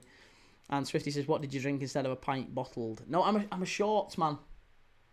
I'm a shorts man, mate. I only really ever drank whiskies and vodkas and maybe the occasional rum. But no, I'm strictly JD. If I'm drinking JD. Shell says, no to fast food. I make my own fresh food. Good. Love that, Shell. Absolutely. Timbo, I alternate between coffees and monsters on work days. Need that caffeine. You want to watch that? That's a silent creeper. The old Monster energy drinks. Swifty, I'm the opposite. I don't drink any spirits. Hey, to each their own. Everyone's got their own. To be honest, I don't drink all that much. If someone said to me tomorrow, you can't ever have another drink again, it won't bother me. Not really into the ale. I've got other poisons, of course, but I mean, everyone's got the poison. But no, I'm not really into ale. Don't drink, don't smoke. Bet you can't guess what I like doing. I bet you can't guess what I do like though. Timbo says Jack and Coke used to be my go-to. Love it. Absolute top quality. Ben says trying to get back into FC 26. Not played it in months. Robbie Keane's just taken over as Bournemouth gaffer. Love it. Abdi Samad says Man United are 1-0 up. Yeah, United 1-0 up. Xerxes scored. And Adam says ham and pineapple is a national dish in Hawaii. But they can keep it. I've no desire to go to Hawaii. I won't be going anywhere near a ham and pineapple pizza in Hawaii. To be honest, anything that's local, whenever you go anywhere and it says, oh, you've got to try the local delicacy, it's always crap. Whatever it is. Anywhere you go in the world and they say, try the local thing, it's garbage. There's a reason it's local. If it was good, it would have made it elsewhere. I promise you. That's the one thing I would say when you go anywhere, when you travel anywhere in the world, and they say, oh, gotta try the local thing. Absolutely. I mean, if it's not bad, maybe. But, I learned my lesson with the Francesinha in Porto. Like I said, if you don't know what a Francesinha is, check it out. Francesinhas are vile. Reese is back to work tomorrow after a week off. I've worked every day over Christmas. You slacker. Arsenal straight into Emi Martinez. Still no goals, 31 minutes in here. Shell says Welsh cakes are nice. What are Welsh cakes? And Timbo says, I wonder if Semenyo will be the first person to play against us twice in a row for different teams. Why you've got Chelsea, haven't you, next week? Yeah. Oh, that could be good. Semenyo playing against Chelsea twice in a week for different teams. Yeah, I've never had Welsh cakes. I don't know what Welsh cakes are, to be honest. Adam, I have no intention of ever trying haggis. Listen to me. You better try haggis. I'm telling you. If you go to Scotland, please try. Well, if you like meat, if you're a meat eater, trust me, haggis sounds a lot worse than it actually is. It's the food of the gods. It's beautiful. Haggis is gorgeous. Same as black pudding. It's also a superfood, believe it or not. Very, very healthy for you. A small doses, obviously, but the same as, black pudding is it's a registered superfood. But haggis is gorgeous. Haggis is absolutely brilliant. Ben says, Dua Lipa taking a selfie rather than watching the game. Do me a favour. Yeah. Dua Lipa. No, thank you. Timbo says black pudding and white pudding. Again, I've never had white pudding. What is white? Isn't white pudding it's not actually blood, it's just oats. And isn't it just like a vegan version? It's my understanding of what white pudding is in comparison to black pudding. Switty says high in iron, isn't it? Allegedly so, yeah. I'll check.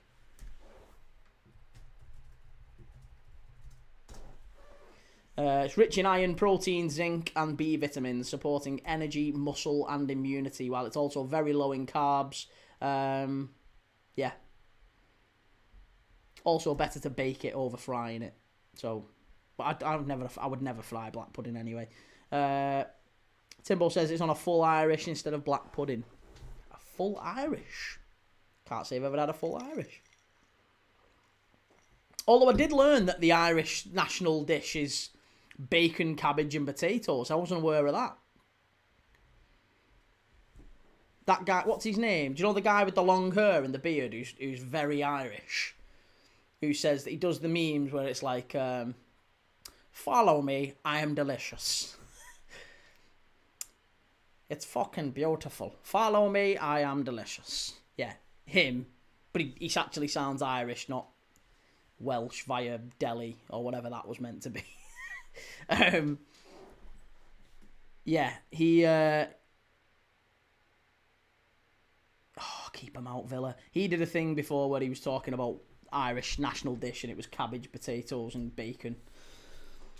Adam says white pudding must be minced chicken, and Ben says she was in the crowd. Ashish, best wishes to England for the World Cup. Same to well, I would say same to India, but India are not in the World Cup. But best wishes to India for whatever tournaments India pursue.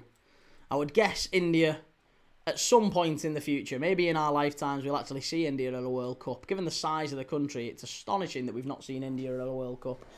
Shell says, have you never had mash with cabbage and bacon, Key? Honestly, I think I've had bacon maybe 3 times in my life. Again, I take it or leave it. It's not really my thing, bacon. Oh, he's missed another sitter. Gyökeres again, he's missed another sitter. It's 2 touches in the game and both of them have been sitters. This guy, honestly, it cannot get worse for Victor Gyökeres. It cannot get worse. Timbo says, are Mexico the world's most underperforming football nation? Well, I guess it depends on what metrics you want to use. I would argue, I mean, yeah, India's probably up there, given the size, the population, China, India. Countries that really should have, with a massive talent pool of people, really should have a very decent, a very, very decent football team. Adam says, Garrett Noon, that's the one, yeah, Garrett Noon. Follow me, I am delicious. Timbo says, yeah, but Mexico are actually big on football compared to India or China. Well, that's true, yeah. Isn't the national... No, that's not true. I was going to say, I thought the national sport of Mexico is not football, but it might well be. I think I'm thinking of... I think Honduras. The national sport of Honduras is baseball. Ashi says, India more into cricket. I don't like it, to be honest. And Shell says, beautiful. Lived on that, us Scousers. I've had plates of, like, like stew and stuff like that, which it is just, I mean, we grow up on that. It's just literally bunging a load of veg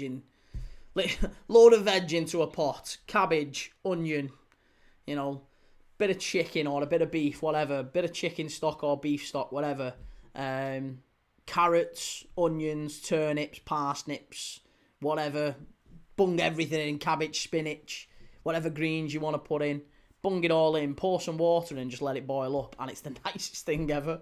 It's so nice. Swifty says China spent a fortune on their league and then gave up. Yeah.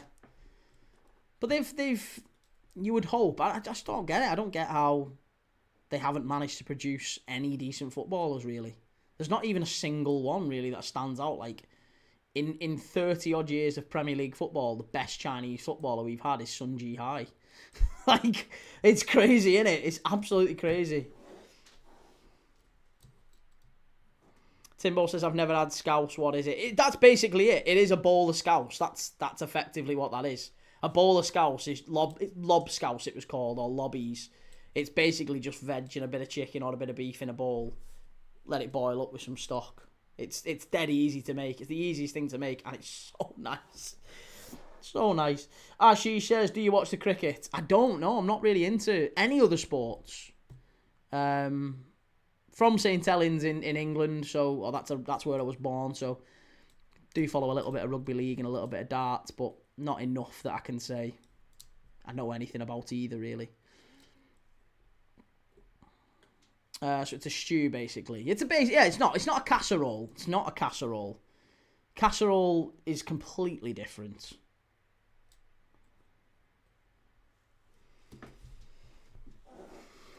Three-star Reds just showing Edu on the TV and the pundits saying Dyche expecting a quiet transfer window.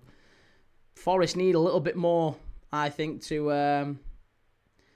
I'll be honest, I think if you're Gibbs-White or Anderson or Murillo or all three of those and Forest are not spending money in January, I think they'd be demanding a move.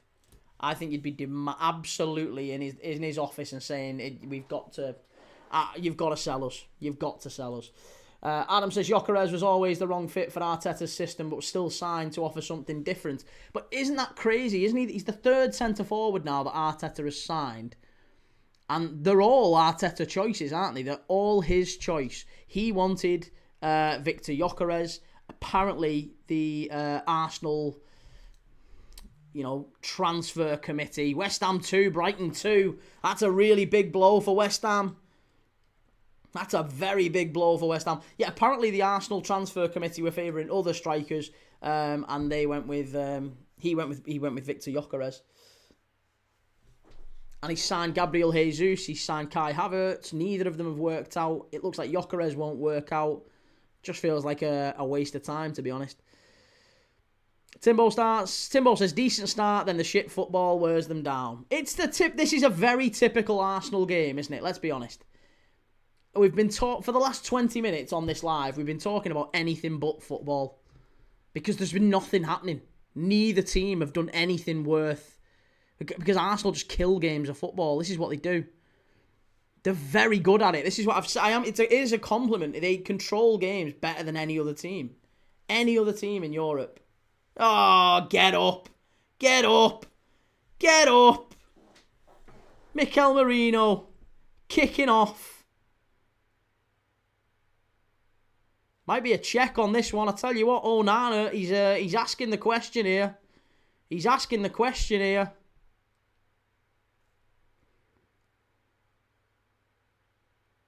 Let's watch this back.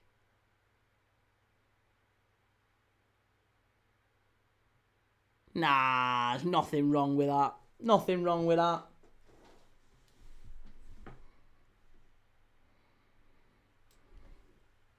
Ashish, what's going on with the Chelsea game, mate? I have no idea. It's still 2-2. Still 2-2 Chelsea. Still 1-0 Man United v Wolves. West Ham 2, Brighton 2, Forest 0, Everton 1, Burnley 1, Newcastle 2. So, yeah. Welsh Wing says Marino didn't even kick him. Davey says 3 players are expecting at Hill Stadium on Thursday morning. Who? Who are the 3 players? Timbo says Arsenal and Chelsea both have cursed number 9 shirts. Good play that. Great play by Morgan Rogers, but he gives the ball away. Good foul. Good foul to take that. Ashi says, I thought Onana was substituted. No, he stayed on the pitch. I thought he was going off. John McGinn warmed up, but he didn't actually end up coming on in the end.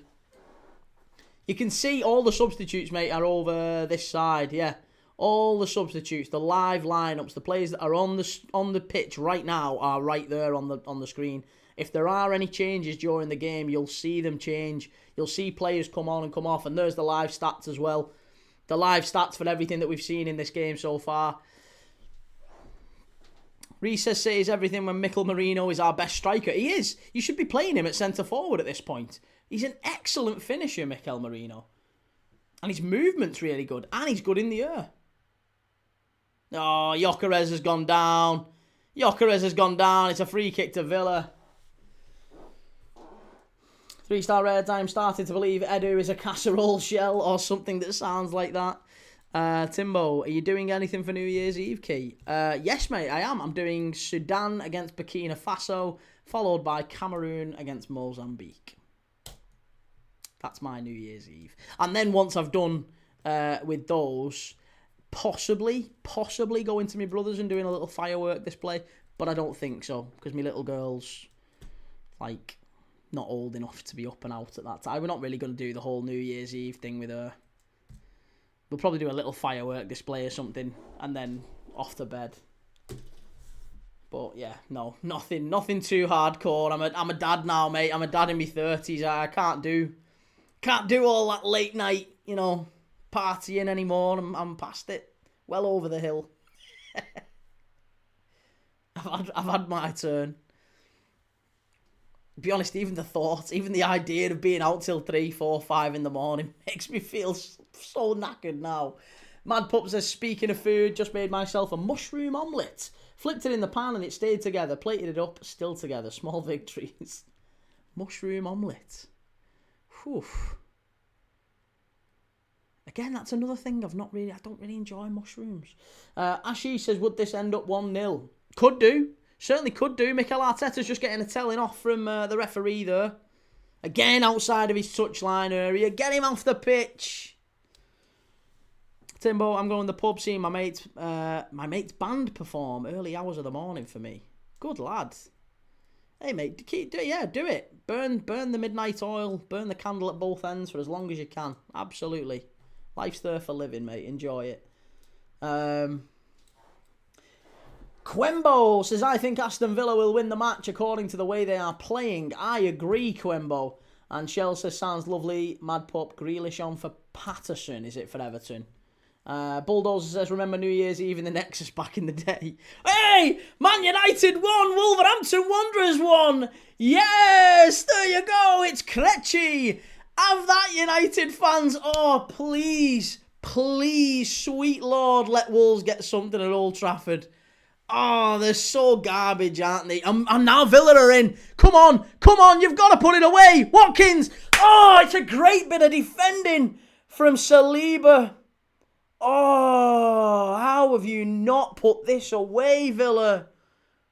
All the big chances in the game have been Aston Villa's. All of them. Don't let anyone tell you otherwise. All the big chances in this game have been Aston Villa's on the counter-attack. It's a great ball in. Do you know what? I think Ollie Watkins would have been offside there as well. I wish Saliba hadn't have put it in and Watkins tapped it home and it would have been ruled out because it has shown what an absolute garbage centre-forward he is. Oh, he's so annoying me tonight. He's absolutely infuriating. Ooh, Marino's just landed one on Onana there. That's a possible red card. That's a possible red for Marino. Naughty tackle. Well, there you go. Man United 1, Wolves 1. Bang on half time that goal as well. Just the time you don't want to concede right before half time. And Man United are level at Old Trafford. Now they've got to change everything in the second half.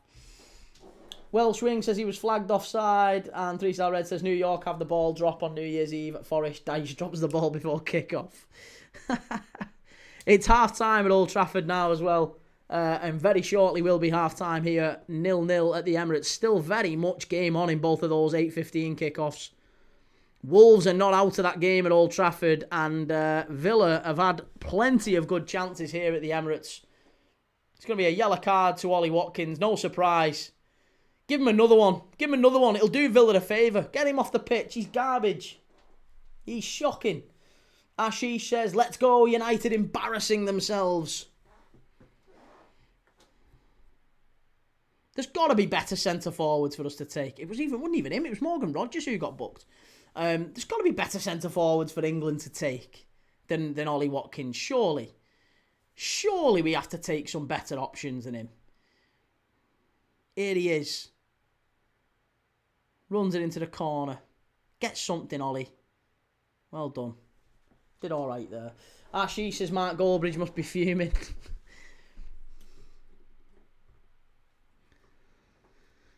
Oh, come on. Reece says, cannot wait for a fluky Trossard goal to annoy Kate. I'm already mentally preparing for it, Reece.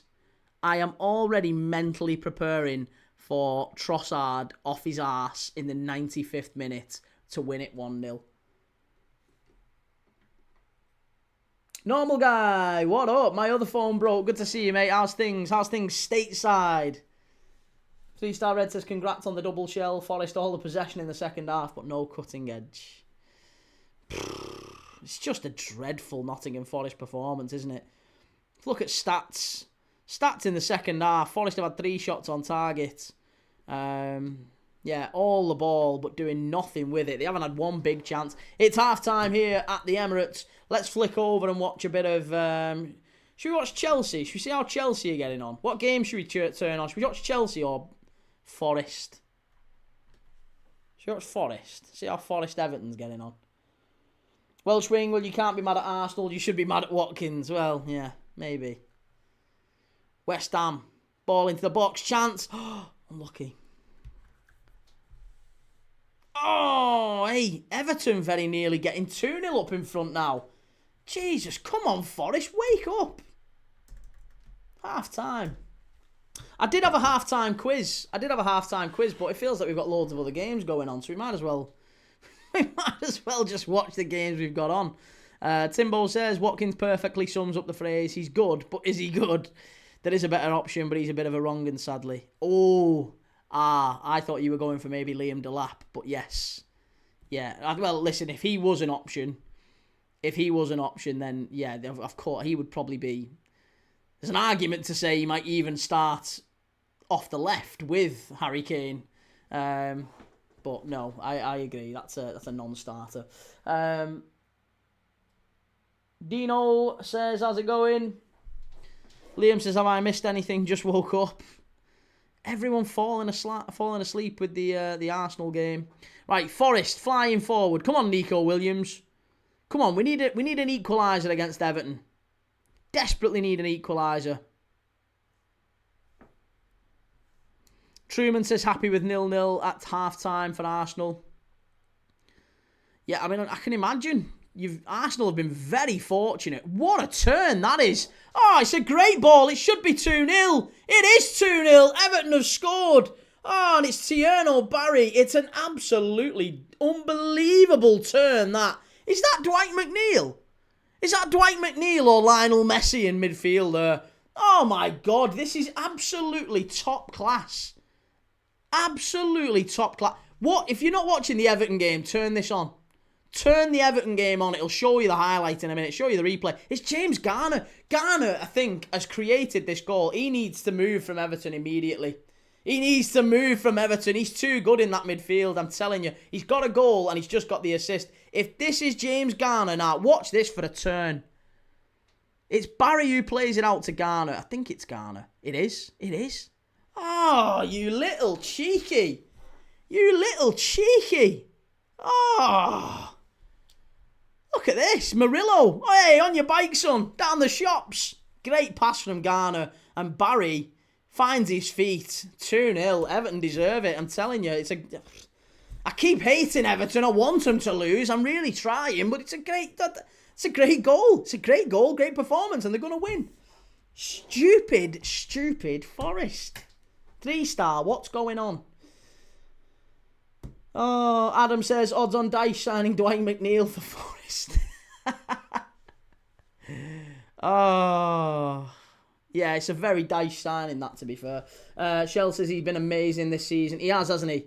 He has. Prince Rupert, I didn't even celebrate that goal because I was certain it was offside. Get in, Barry.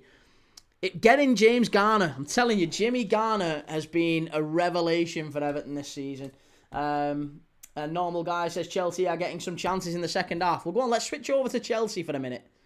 Let's watch a bit of Chelsea. They've just shown that Joshua Zirkzee goal back. Very, very good goal for Joshua Zirkzee at Old Trafford. Same as Dewsbury Hall. Just gradually through the season, as the season's going on, just move gradually from an English accent to, well, you know, like, I think we did all right second half, like, you know. I think we played quite well, like, you know. And then all of a sudden, you'll just see the Scotland cap comes in. And I'm pretty sure, I think Scott McTominay did it, Che Adams did it. Why can't, you know, James Garner and Kieran Dewsbury all do it? I think Dewsbury Hall's trying to move to Ireland, isn't he? So he'll be giving it the old Roy Keane. That's your job. Yeah, I scored, but that's your job. That's what you have to do. Nathan says if Anderson can get a call up, Jimmy G can. Elliot Anderson's 5 times the player that James Garner is, mate. He's a very good, you know, he's having a good season, Garner, but he's not Elliot Anderson. Come on, let's not be silly. Let's not be silly. Jake says Man U are dropping 2 points to Wolves. Well, one can hope. One can hope. Callum says Everton fans might need Barry to play against Forest every week. It's the only team he can score against, isn't it? The only team he can score against. Timbo says, and neither Anderson or Garner are Adam Wharton. No, I would agree with that. Adam Wharton is the top class player, isn't he? I just feel like Elliot Anderson, in an ideal world, you'd have both of them. Elliot Anderson and Wharton make a hell of a double pivot. Corin says Garner is far better than Anderson. I'm joking, but he's not far off. John Brady, are you Welsh? I am, yes.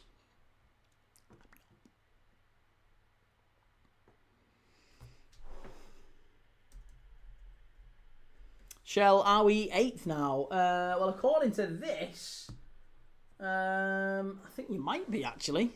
Depends on... Let's have a look. Current standings, as things stand, Everton go up to 8th. Yeah, Everton are 8th. Sunderland obviously play on New Year's Day, don't they, against City. So, yeah, you're behind Sunderland on goal difference alone. But Chelsea dropping points, United dropping points, possibly Sunderland dropping points against City. If Liverpool get the win against Leeds, then all of a sudden we go 5 points.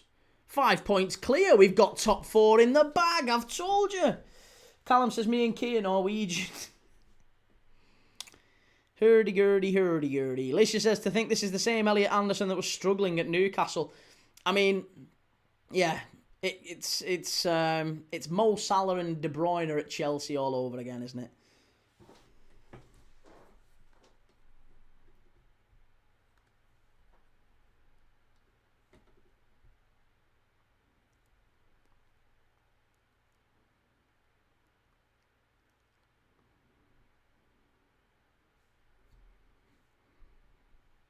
Chelsea in the box. Liam Delap knocks it wide. Unlucky. I'm keeping an eye out on all the other games. As it stands, Everton 2-0 up against Forest. West Ham 2, Brighton 2. Chelsea 2, Bournemouth 2 here. And Bournemouth 1, Newcastle 2. Bournemouth still chasing an equaliser in that one. Burnley. Burnley 1, Newcastle 2. If Burnley were to get an equaliser in that one at Turf Moor, I do think the heads would collapse for Newcastle. Yeah, Eddie Howe would be in a dangerous position with some of those Newcastle fans. Chelsea ball in, headed away, edge of the box, big chance, over the bar. Really poor that from Enzo Fernandez. Really should have scored there. Ebong says Arsenal will win. Not for me, mate. No, I don't think so. And Davey says Rangers 2-0. 2-0 up Rangers now. Steve-O says think about the team Chelsea could have had if they didn't get rid of young talent. I don't like this whole multi-club model. It doesn't make sense to me. Well, it's not that it doesn't make sense. It's anti-football, and I actually don't think it benefits all that much any of the clubs in it. It's just it's money laundering, isn't it? It's player training. It's just player trading. It's shocking. Right, Krupi, I think, is about to come on here for Bournemouth. So, a young player with immense talent, lots of pace, and he knows where the back of the net is. So, Brooks coming off, Krupi coming on for Bournemouth. This could be a late winner. It's not even Krupi, it's Adley. It's Amin Adley. It's Amin Adley. I thought it was Krupi. Get my eyes tested. Krupi is on the bench, mind. Pup says, omelette all gone, could do another one. Hate this time of year, feel all I'm doing is eating and drinking. No wrong with that, it's the one time of year where it's possible. Shell says, Beto on for Everton, and Normal Guy, I think there'll be a winner in this Chelsea game. Well, we've got 12 minutes plus added time to go in this one. And then we'll be switching back to the Arsenal game either way beforehand. Davey says, Celtic players are fighting with each other. Well, I wish they'd show some fight on the pitch. Bournemouth, lay it off. Come on. There's a winner in this. Oh, unlucky.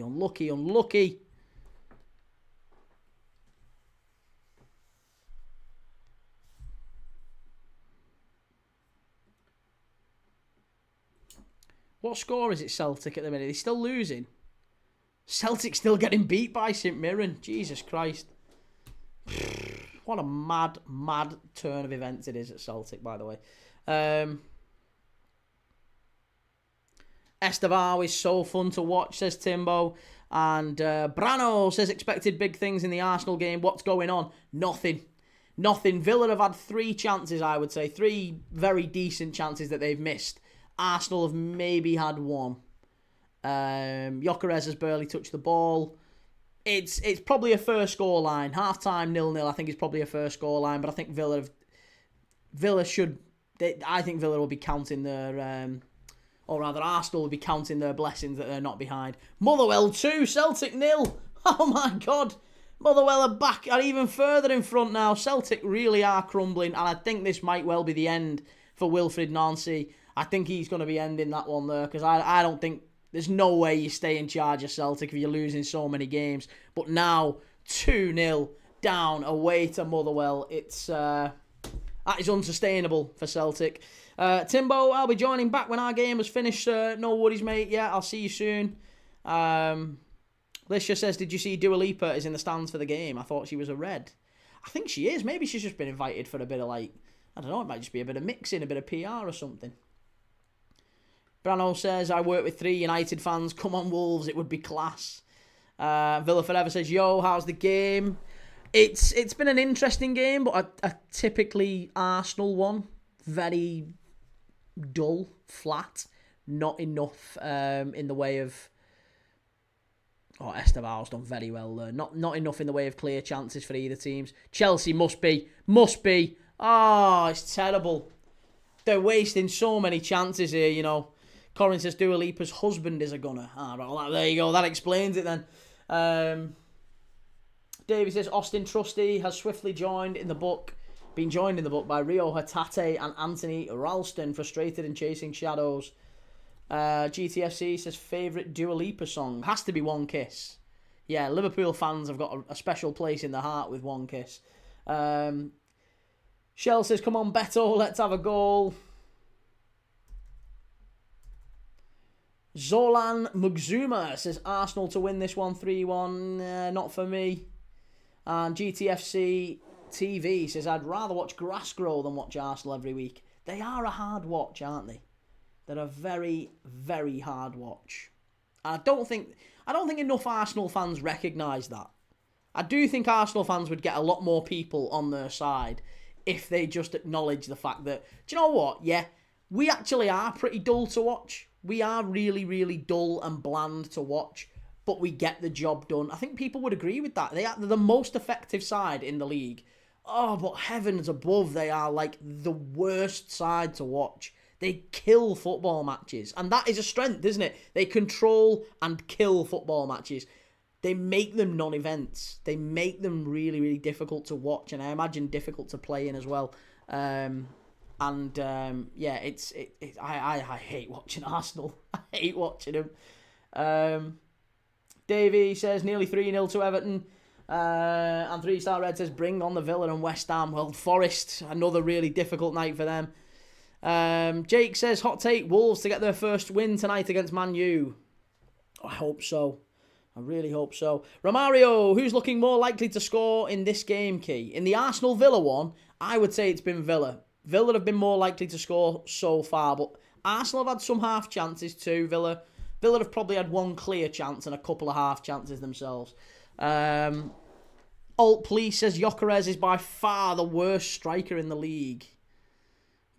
Ollie Watkins is giving him a run for his money tonight. Ollie Watkins has been terrible tonight. Philippine says, wow, Celtic down 2-0 to Motherwell, Rangers 2 up against St Mirren. They're clawing that gap back, aren't they? And GTFC TV says Robbie from AFTV is on the payroll. Mad Pup says Schmeichel just passed the ball out to the Motherwell attacker. Schoolboy error, and that's even insulting to schoolboys. Simon Peter Swagul says 2-1. You think it's going to be 2-1 to Arsenal? Corin, is Jackson on loan away from Chelsea? He is. He's at Bayern Munich. I don't know if there's an obligation to buy though, or if it's just a loan. Maybe with a criteria where if he plays a certain number of games, they have to buy him. I'm not 100% sure. I can't remember off the top of my head. Shell, have you played any better than the last game, 3-star? You played well v City. They've been bad tonight looking at the stats, Forest. They haven't really done enough. But from the limited that I saw, Everton deserved the win, however you want to dress it up. Everton have been the far more clinical side going forward. I've seen both goals. James Garner was excellent on both of them. Right. How far are we from kickoff in the Arsenal game? I'm assuming not too far. Arsenal 0, Villa 8, says Anthony LaFleur. Right, we're back off and underway in the Arsenal game now. Right, perfect.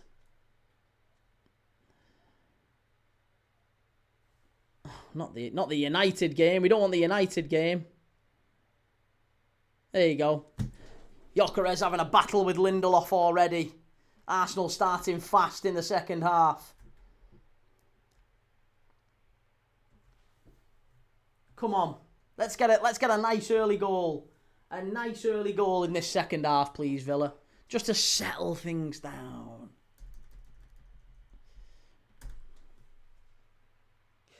GTSC, Arsenal are like that really toxic FIFA player on Ultimate Team.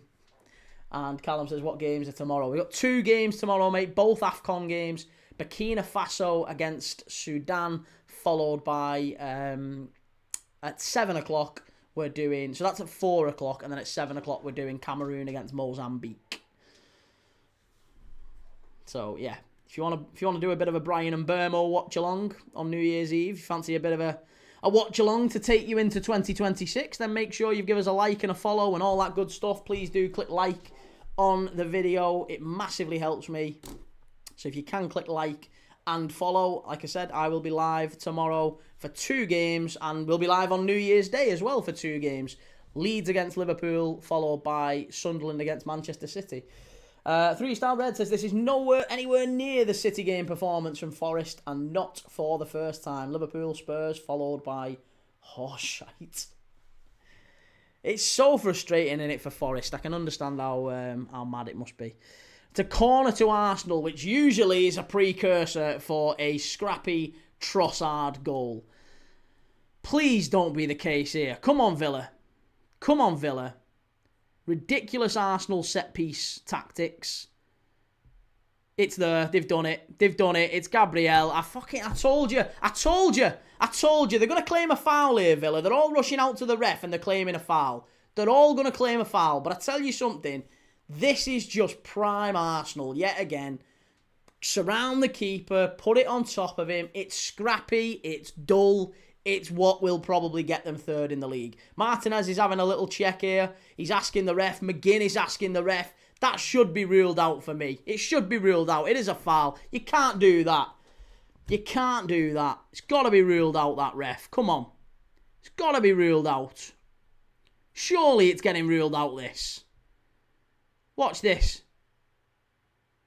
Oh, do you know what? It isn't. It isn't getting ruled out. It isn't getting ruled out at all.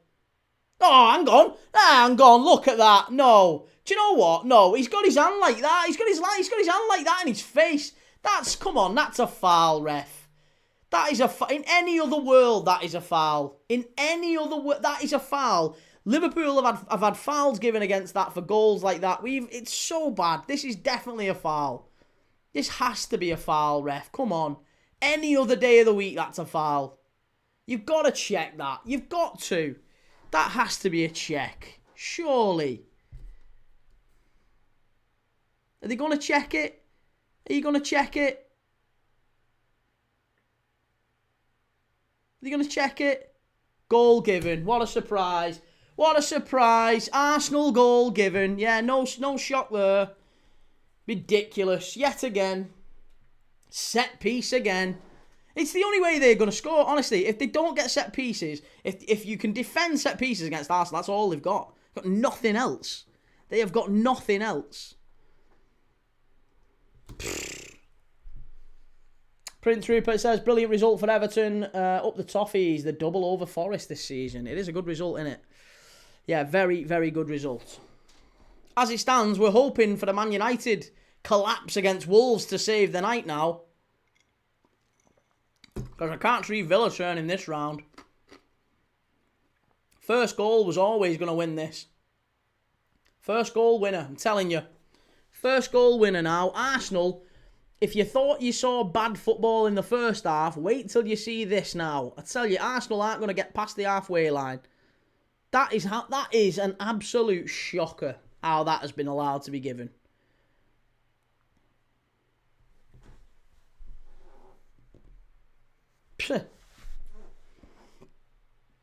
Penalty to St Mirren in the Rangers game. Here's John McGinn. Good ball over the top. Ollie Watkins ain't getting anywhere near that. That's a foul, ref. And a yellow card, please, sir. Are we going to give a yellow card to Odegaard for that? Any chance?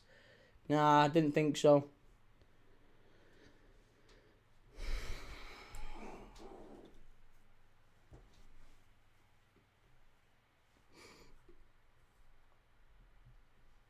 Philippine says, went from 12 points behind. Corin says, have they actually had a single goal ruled out this season? I don't think they have they? No, it never is. It's always given. Whenever it's Arsenal, it's always given. But it should definitely have been ruled out. Ashy says, man, I turned off the TV as soon as they allowed that goal. Honestly, it never, ever should have stood. It's Burnley 1, Newcastle 3 at Turf Moor. Newcastle have got the third. That should kill the game off. It is 94th minute. Bruno Guimaraes with the goal. That secures and a big away 3 points for Newcastle at Turf Moor. Liam says, to be fair, the keeper should have been stronger there. Well, again, though, it's the rules not being applied consistently, isn't it? That's the complaint here, isn't it? It's the rules not being applied consistently. You've got referees not doing the same thing week in, week out. They're changing their mind willy-nilly. They're getting influenced by players and managers and pressure. It's just ridiculous. That is a foul every day of the week. Like, I don't like it, but if you touch the goalkeeper on a set piece, generally speaking, not even generally, every time, if you touch the goalkeeper on a corner, it's basically, that's it. It's a free kick. It doesn't matter. You can't go up with your arm like that in the goalkeeper's face. Of course he's going to drop the ball. Arsenal are in. It should be 2. It is 2. Oh, it's Zubamendi. And there you go. That's it. Oh, do you know what? And this is classic Arsenal. They'll say this now. Oh, open play goal. Open play FC. No. You don't even get that goal if the first goal is correctly ruled out. It shouldn't even have been given. It should still be 0-0. But hey, Arsenal, innit? It's Arsenal, innit? It's never going to get ruled out. So, there you go. 2-0. Standard. Zooby-dooby-doo. Behave yourself. Absolutely shocking. Villa collapsing coming. Can we turn this off and put United on? Jesus Christ. Open Play FC does it again. Yeah. Look at that. They literally run through the centre of the Villa defence. These are garbage, these. Anyone trying to tell me these are going to get top 4, you must be having a laugh. Look at the state of that. Look at the state of it. Unbelievable. And they'll try and make out like that pass from Odegaard is like this. Oh, it's an absolute world-class pass from... No, it's not. It's a straight through the middle pass. Straight through the middle of the defence. GTFC TV, Arsenal still on Tony Pulis settings then. That's a sexy goal, that says Reese. And Ryan Leatherbarrow says it's not even a good game. It's just lucky Arsenal out of nowhere. It is. It is. I agree, Ryan. It is lucky Arsenal. Lucky Arsenal. Standard. Lucky Arsenal FC. Ashy says classic Arsenal. Villa got robbed with the first goal. And GTFC TV, am I tripping? Arsenal finally scored a goal from open play. Jordan, Zubamendi's levels above Gravenberch. You're not even watching the game again, you, are you? You're just that's just you coming in with first. Yeah, I'm not even biting to that. I'm not even biting to that. Legend FK, is there any good news tonight? Yeah, there's only 40 minutes left of this one. That's the good news. That's the good news. 92FC says my supercomputer doing its thing. And oh yeah, where's Tolga? Where's Tolga? He said Villa was going to win this. Where are you, Tolga? Where are you? Welsh Wing says I haven't seen the first goal, so I can't judge yet. Something tells me I think you're going to say that's not a foul. But it's a clear foul. If any other team does that this season, it's a foul. It is. There's nothing. It is a foul. It's a foul every day of the week. Corin says no cash and Kamara is genuinely the nail in the coffin, I think, for Villa tonight. Yeah. It's a difficult way to recover. Jordan says, you know me, Key, you're my Arsenal commentary. Love you too much to miss it. Cheers, mate. I wish we were commentating on a game that might actually, Villa might get something in. West Ham 2, Brighton 2. Not the end of the world, that, for West Ham. It's not a bad point in the end. Newcastle get 3 points away at Turf Moor. Rangers 2, St Mirren 1 now. And Chelsea Bournemouth probably is going to finish 2-2. And do you know what? What did I say at half-time in that Chelsea game, by the way? What did I say at half-time in that Chelsea game? Can anyone remember? When it's 2-2 in the first half, what are both of them managers doing when they go in? They're going to say, listen, lads, decent performance. Can we just lock up shop a little bit at the back? There's usually 1 or 0 goals in the second half. Case in point. It's 2. Is it 3? Oh, I thought it was going to be 3. Jesus Christ. Callum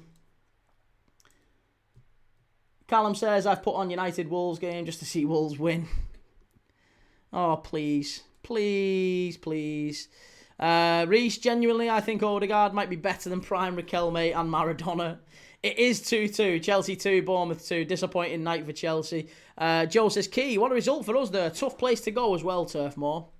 It is, yeah, difficult. I mean, I guess given the form of Newcastle, especially away from home, and how that's become a bit of a thing, you probably could have done with any other trip than Turf Moor, because at least at Turf Moor, you're going to come up against the low block, and it becomes so important to score that first early goal. So I think Newcastle getting that first goal really just opened the game dead early on. 92FC says Newcastle were pinned in their own half most of the game. Jordan, I remember you saying at half-time, if it ends 2-2 in Chelsea, you do the helicopter. I said no such thing, you absolute pervert. Ashley says, oh, please, Wolves win. And Corin, oh my God, when you said it's 2-2, I thought you meant Arsenal Villa. Oh, please, I'm praying for 2-2. I'd love 2-2.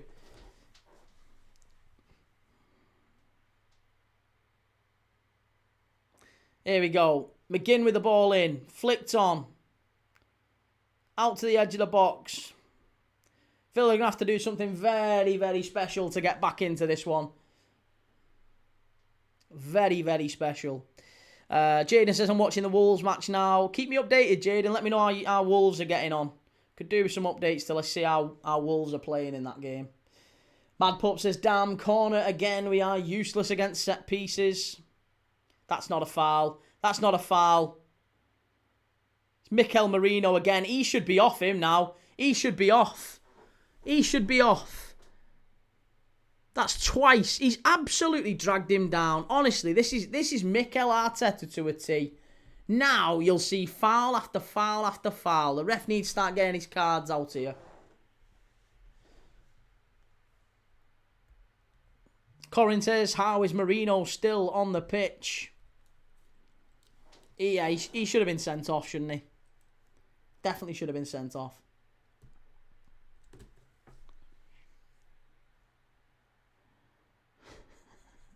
Reese, stop winding him up, for God's sake. Villa, strike, shocking.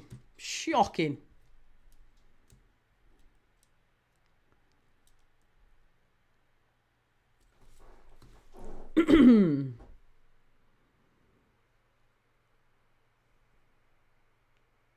What are Villa doing here? They've been so bad in the key moments in this game. And they're going to make Gyökeres look like a world beater now. Look at this. Gyökeres. Oh my God. Oh my God.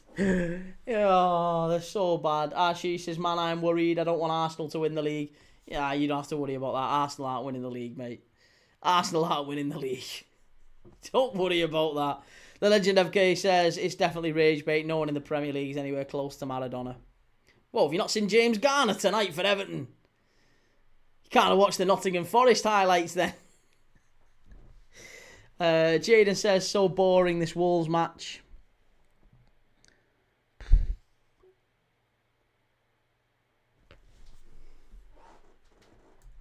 Welsh wing, I'm unbiased, would have said it was a foul. However, Martinez stupidly pulls Gabriel back first. So even if it was disallowed, it would have been a pen.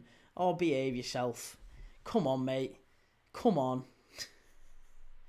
There's special rules for goalkeepers. You and I both know that, right? There's pushing and shoving in the box all the time by both teams. That's the case. But if you touch the goalkeeper, it is absolutely a foul every single day of the week. It's always been that way. Always. There's no rule changes. It's always been that way. The fact he does that and it's not a foul is crazy. And that is why it should have been ruled out. Jordan says, at least we have confirmation now that Gabriel and Saliba are better than Van Dijk. Again, I'm not biting. I'm not even responding to that nonsense. Timbo says, Bournemouth, the most out-of-form team in the league who aren't Wolves, and we drew with them twice. Embarrassing. Right, Buendia coming off for Daniel Marlon. Or is it... Yeah, Buendia coming off for Marlon. Garcia for Sancho. That's a weird change. A very weird change. Jordan should have been 2-1 to Wolves. Wolves have just missed an absolute sitter, apparently. Let's try and get that one on then.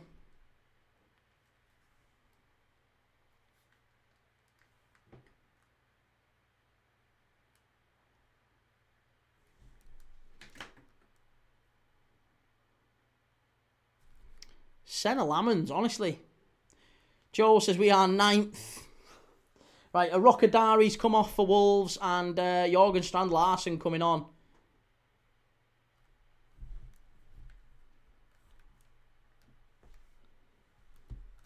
Shell says protected species goalkeepers. It's true though, isn't it? It is true. That is exactly right. They are a protected species.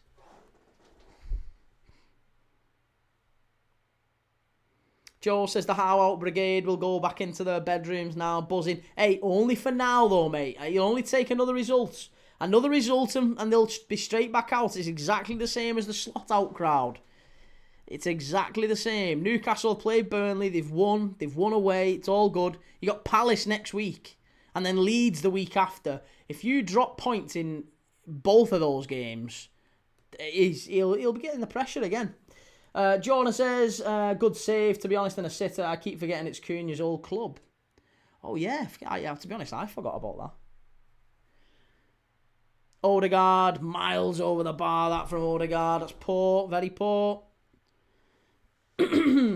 Welsh Wing says, so if that was Van Dijk, would you say Liverpool did Villa injustice? It wouldn't matter whether it was Van Dijk or anyone. At the end of the day, That has happened with Liverpool. That exact scenario has happened. And I said, I don't think that is the right result. I don't think that's fair. But it was given, and it has consistently been given ever since. So, again, it was the same thing against Man United. The exact same thing against Man United. Van Dijk jumped. Keeper didn't get anything on it. The ball fell down. Firmino put it in the net. It was exactly the same thing. Exactly. Ref ruled it out, and he didn't touch the keeper. But he jumped arms down next to the keeper, right? But there was an element of contact, but nowhere near what you've just seen with Gabriel. Nowhere near it. So for that to get ruled out and that one to be given is crazy. Davey says Brentford to beat Spurs on Thursday. Well, I'm not sure about that, you know. I'm not sure.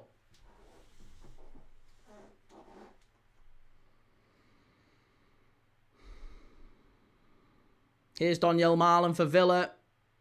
Come on, Villa. Let's get one back in the next 10 minutes and we can pinch it. Pinch it late on. Oh, that's a penalty. That's a penalty, referee. Gone down, holding his head. God forbid. Varsenal, says Corin. Yeah, that's true. Legend SK says, the thing is, the goal stood, so what are Villa doing about it? Apparently not much. Well, I mean, they've responded really poorly in the sense they've conceded a second goal very quickly after it. But the second goal doesn't happen if the first doesn't, does it? Jonah says, might just be me. Seen Wolves against Arsenal now twice versus United. They seem like they hold their own. Maybe even good. I don't know how they're on 2 points. It's since Rob Edwards come in, mate, they are much better defensively. They're just not doing enough going forward. That's what they need to now master. And I still think there's a possibility Wolves could go on a bit of a run and maybe get themselves back into the conversation. Maybe they don't get themselves out of the relegation zone, get themselves back into the conversation again. They have got quality. They absolutely have quality. They're just not showing it this season going forward. Welsh Ring, I remember that, and I don't think it was a foul. No, listen, I don't want... Let's get on the same page. I don't want that to be a foul. And I don't want the Van Dijk foul on, was it David De Gea? I don't want that one to be a foul either. But it is a foul. By definition, it is a foul, and they give it every single week. Every time there is a foul or a touch on the opposition goalkeeper, it's a foul. The referee gives it every week. So if you're giving it every week, you can't choose who you do and don't give it against. Either you give it for all or you don't give it for all. And that's it. I don't mind rules that I don't like. Like, I don't agree with the handball decision. I don't agree with a lot of yellow cards. I think I'd rather keep players on the pitch most of the time. I don't agree with most penalty kicks. I'd rather the box be smaller. It's ridiculous how many massive game-changing decisions we get off ridiculous, literal, flicks. Like that one in the Chelsea game before. Penalty to Chelsea. Wait till you see that one later. Never a penalty. Change the game completely in Chelsea's favour again. Oh, Arsenal, nearly 3. But yeah, for me, at the end of the day, if you're going to give a decision, it's got to be given consistently to all or against all. Just consistency is all we want. Davey, we don't want Brentford to win as they'll jump to 7th. And Jonah says, I don't think surviving is likely now, but saving themselves from humiliation is. Blake says the Wolves can smell blood here. It's getting touchy in that United Wolves game, apparently. Corin, what matches are you doing New Year's Day? I'm doing Leeds, Liverpool, followed by Sunderland against Man City.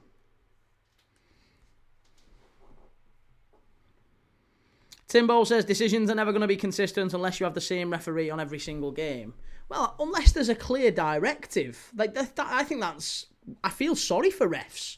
They don't evidently have clear directives. Oh, that's a foul. And a handball, surely. Yeah, they clearly don't get clear directives from the PGMOL because if referees were told pre-season, listen, and they have communicated this, haven't they, that we're going to be tighter on pulling of shirts in the penalty area and things like that, tugging in the box. We're not going to allow it, so be warned. And now that has maybe decreased ever so slightly because they've started to give penalties more. So I think if you said to everyone at the start of the season, either any touch of the opposition goalkeeper, we're going to call for a foul.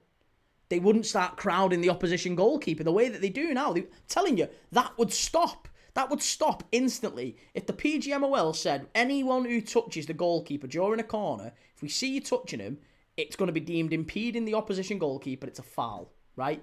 If they said that, I'd be fine with it if they applied it consistently. That's not a penalty. It's never a penalty. That's another dive from Arsenal. That's another dive. Or do the opposite. I'm fine with the opposite too. Say, you can basically shove goalkeepers. Shove them. It's fine. No problem with you shoving goalkeepers into the box. I'd be absolutely fine with that too. It's 3-0. It's 3-0. And it's Trossard. And Arsenal now are gonna walk away with this tonight. They're going to get 3 points. And we're going to... Look, he's even got the goal to do that. They are so lucky, honestly. But they've got the... They're going to run away and say that we've had this fantastic performance.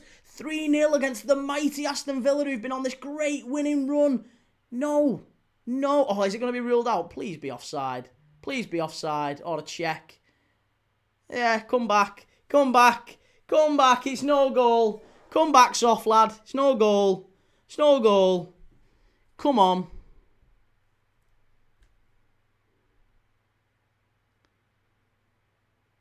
He's not offside. He's nowhere near offside. Has that been given for offside? It's never offside, that. Surely, it must be for handball. That. It's not offside. I don't think he's offside there.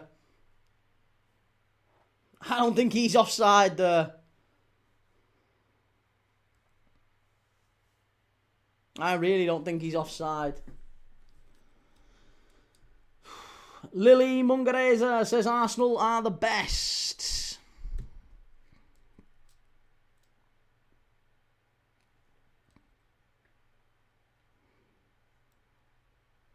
Come on, ref.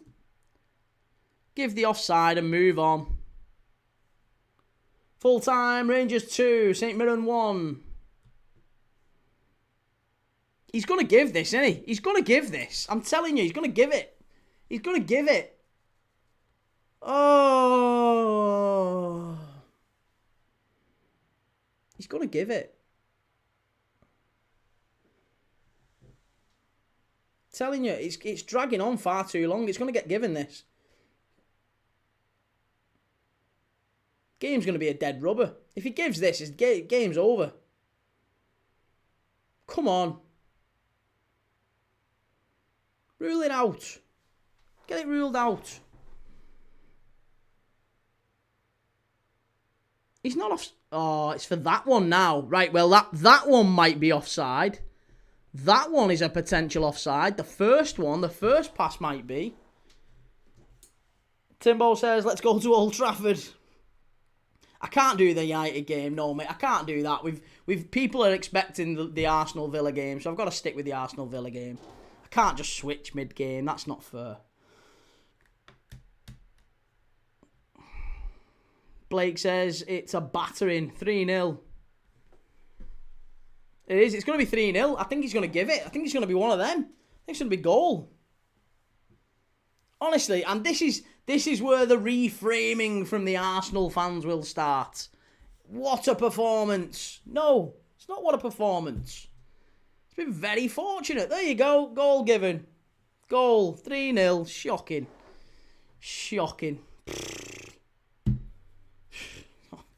Honestly, just... Reece, you say people don't like Arsenal winning. I have no problem with Arsenal winning. I actually quite like Arsenal Football Club. I grew up with Arsenal stopping United winning titles. I like Arsenal Football Club. I just hate the way these play. This is not a football team. They're a rugby team wearing footy shirts. It's crap football. It's absolutely crap football. Philippine says, closing out the year on a win for the Gers. That's more like it. Pleased to say Asgard was great. He scored the other night, didn't he, as well? Blake says, get ready to hear. It's a statement win. That's what I mean. That's what we can't take. That it's been it's actually been quite fortunate for Arsenal. First half, Aston Villa with a better side.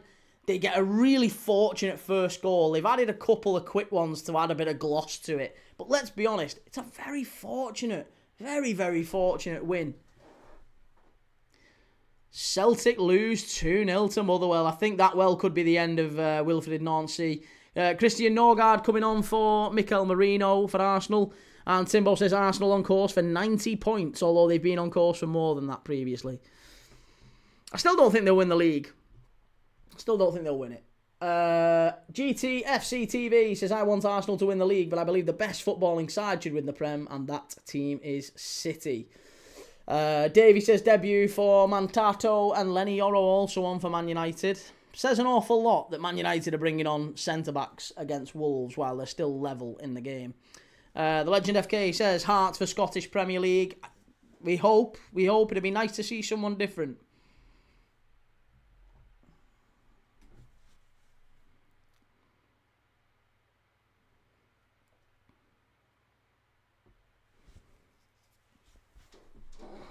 There's still about 20 minutes or so left to go here.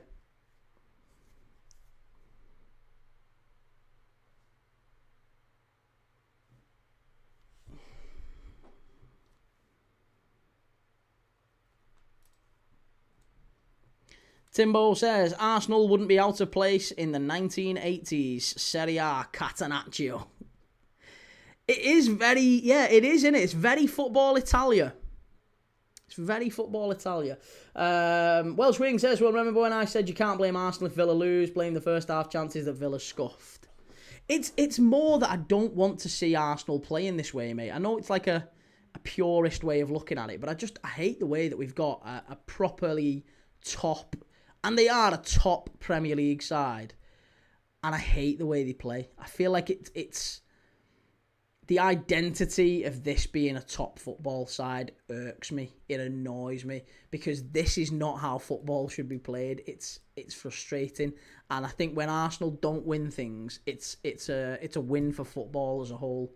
Because I don't want to see this being what success looks like.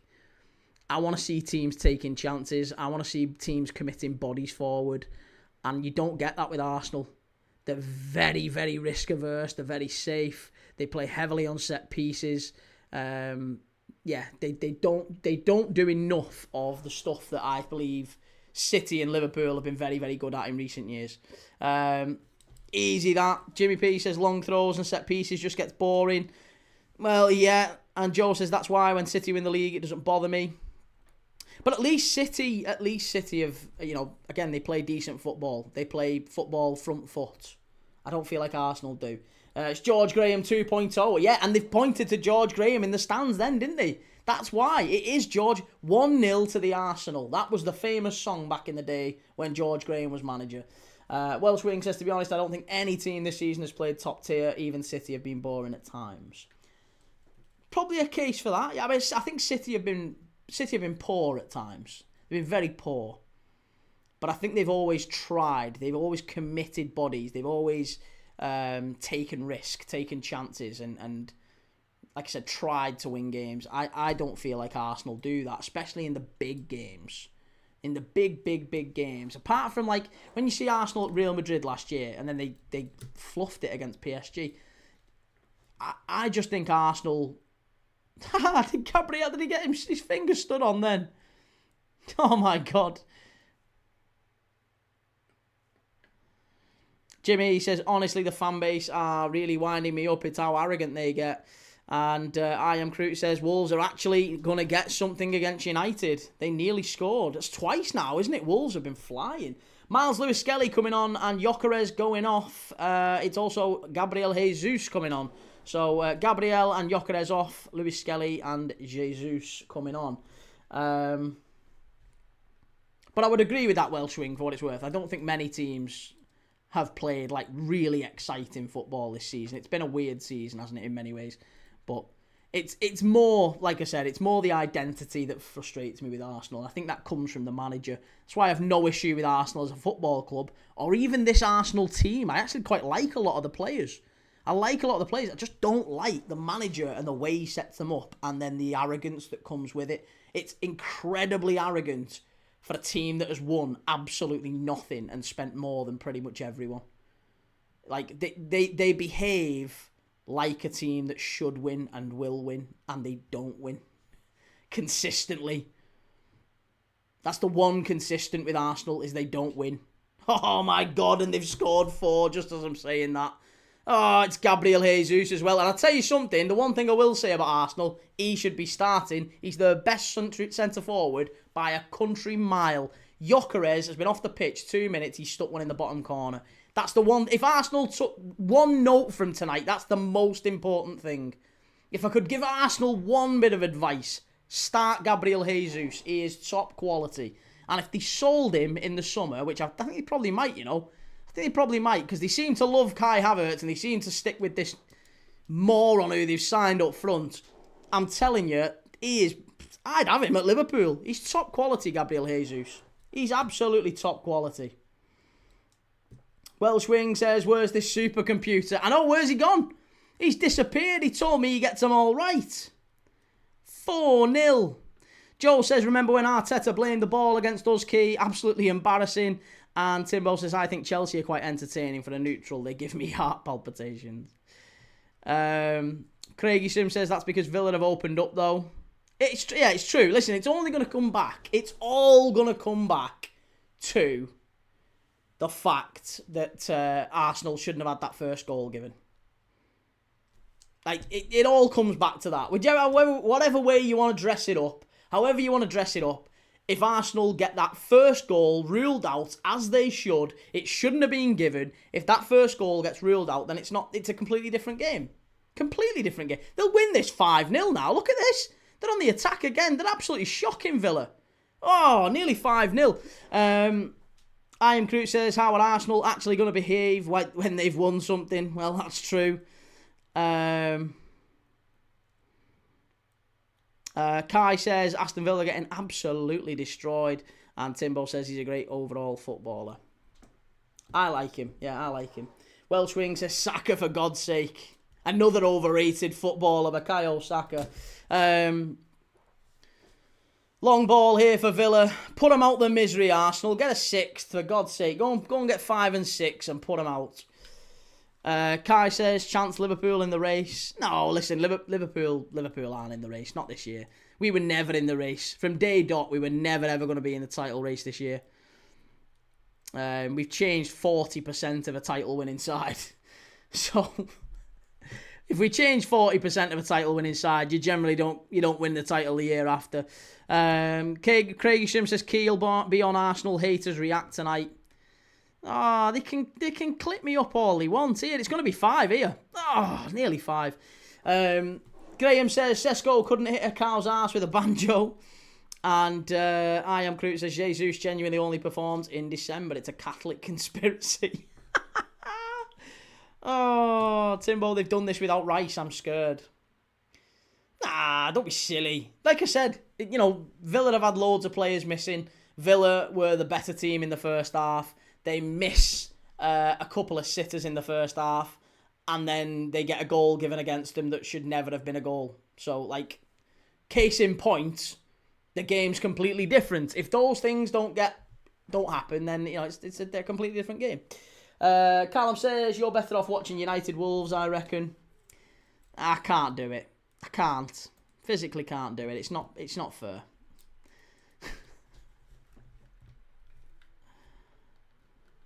There's a sub coming on for Villa.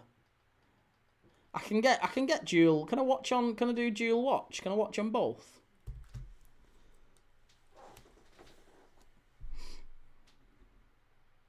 Thoughts on us maybe signing Barcola? No, not for me, mate. I don't think Liverpool should be signing any wingers. We don't need wingers. Wingers is the last thing Liverpool need. We need centre-back, centre-mid, centre-forwards. Straight down the spine we need. At least one centre-forward, at least one centre-mid, and at least one centre-back. Callum says City have been way better. This is Arsenal's best performance in ages. It's not, though. It really isn't. I think we need to recognise when it's a good performance and when it's they've added gloss. They've scored at the right moments, and that's what we've seen here. They've scored at the right moments, Arsenal. That's all it is. Scoring at the right moments. They've killed the game at the right moments. Dylan says, care to explain how we don't play to win big games yet are 4-0 up in a big game? Well, I'll tell you why. You weren't playing that way in the first half, but you get a goal gifted to you. That's why. So if you get goals gifted to you, then it becomes easy, doesn't it? It becomes easy. Very, very easy.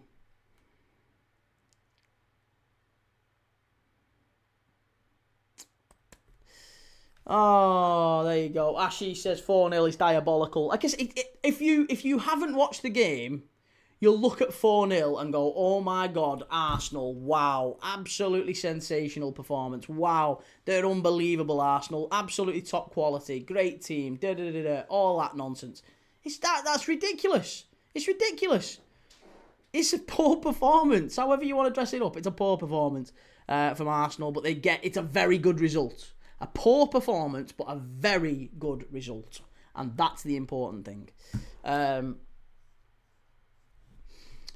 yeah, the other game is probably far more entertaining, or at least there's a chance of a goal in the other game, whereas in this one, it's a dead rubber, isn't it now?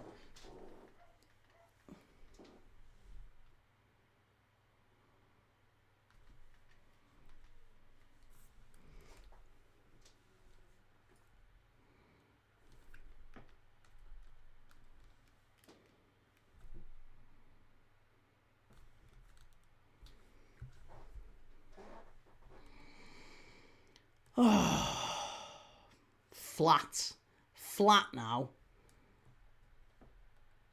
They're just passing it around. They're passing them off the park here now. Making it look a lot better than they actually are. Davey says, United did a fair bit of good business in the summer, but putting Højlund out the door to replace him with Sesko was a horrendous mistake. He's such an obvious downgrade. Højlund, for me, I agree. Højlund was a huge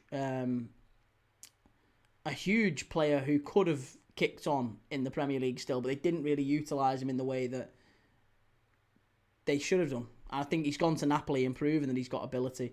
Ben says Wolves look more likely to win it at Old Trafford, and Davey says with Cunha and Mbeumo, Højlund would have scored more goals and brought such a different dimension. He's a lot quicker, isn't he? Yeah, he's a lot quicker. I think if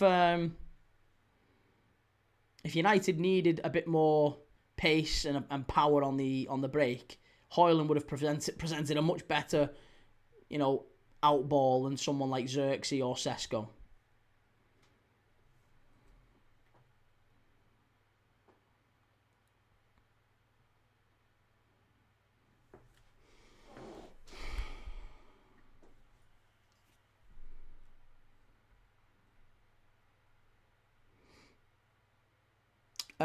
Jimmy says, went on AFTV and they're calling it a statement win. Yeah, of course they are. Of course they are. Of course they're going to call it a statement win. That's standard AFTV. Thanks for that, Jaden. Really appreciate that, mate. Says, Kai says, I don't understand if we sign a young defender in January because we already have Leone. I know, but we need more, don't we? We do need more. 92FC says, our keeper Dubravka gifted us a goal. Still a team player at heart. And 3-star Reds calling it a night key after our shambolic display earlier. I'm done with football for the rest of the year. Happy 2026, everyone, when it arrives. Have a happy and very peaceful new year. Yeah, lots of love, mate. Take it easy. Have a nice night. And maybe see you tomorrow for some AFCON football if you're around. Glover93 says Villa should be winning. I agree, mate. I think Villa have been the better side. I do think Villa have been the better.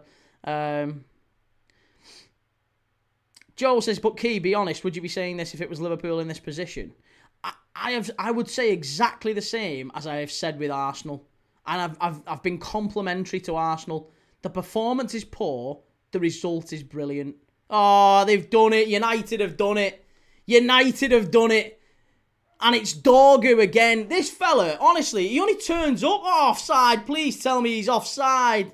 Oh, he's offside. He's offside. Get in there. Thank God, linesman. Please be offside.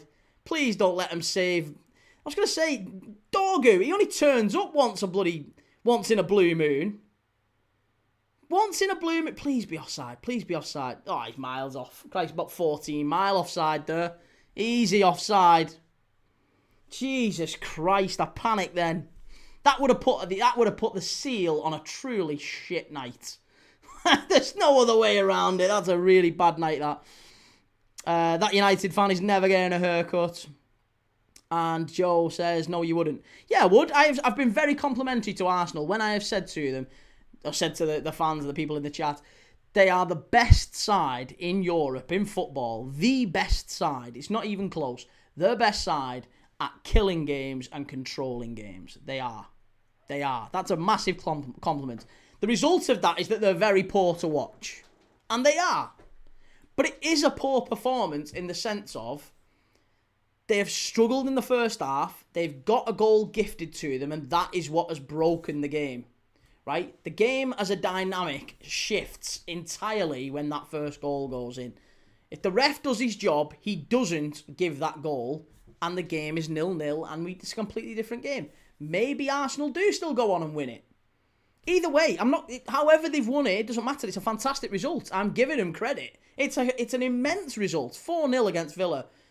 But let's not labour on this whole oh, what a performance. It's not a good performance. It's not a good performance. It's a great result. It's an average performance. Pup says, I'm going to head too, sir. If I'm not on tomorrow, hope you and the family enjoy the bells and hope you have a wonderful new year. You too, mate. Yeah, thank you very much for all your support and love this year, mate. We'll see you soon. Lovely to have you on as always. Davey says, Patrick Dorger at the Stretford end. Flag goes up, goal ruled out. 5 minutes added on. And Adam says, Arteta has just perfected Diego Simeone ball. Well, not quite. Diego Simeone won things. Yeah. He's got to perfect it by winning things. I think that's going to be the real challenge for Mikel Arteta. He's got to win things.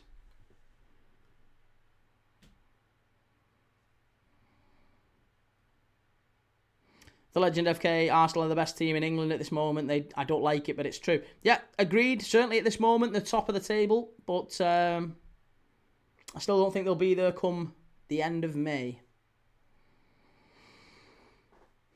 Philippines, prediction for the Old Firm on the third key at Celtic Park. Will you be watching?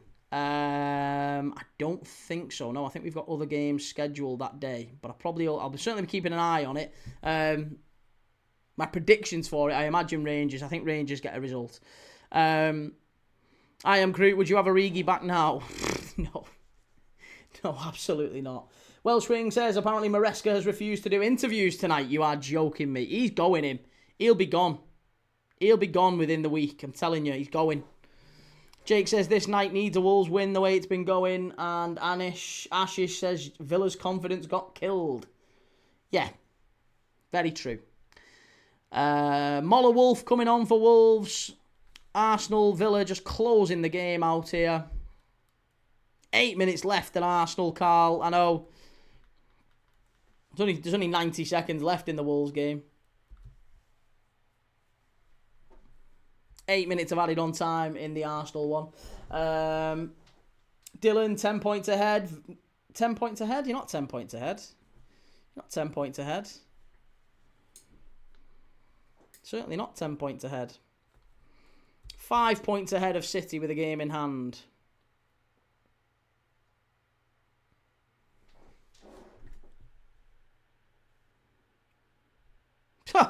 Look at the state of that, honestly. Look at the state of that. Even David Raya. They can't beat David Raya from 2 yards out, John McGinn. Shocking, that. Shocking. You can't even trap it into an empty net from 2 yards out. It's not Villa's night. It really isn't Villa's night. It is not Aston Villa's night, this. Ollie Watkins, hang your head in shame. You should have put Arsenal at least a goal down in the first half.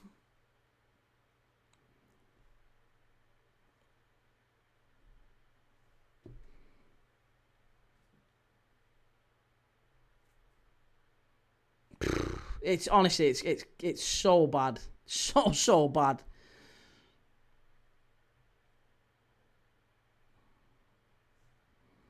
Villa have been a very, very difficult side to watch. The United Wolves game is basically over. There's 6 minutes left in this one, but the United Wolves game basically over.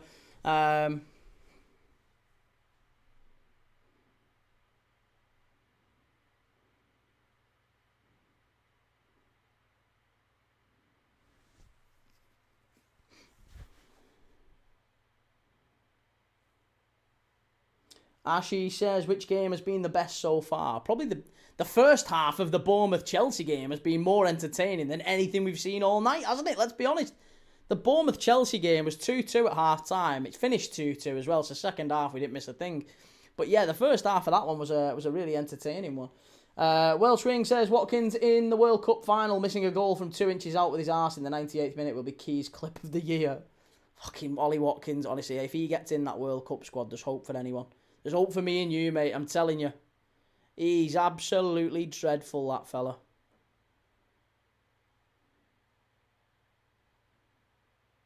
Here's Marlon.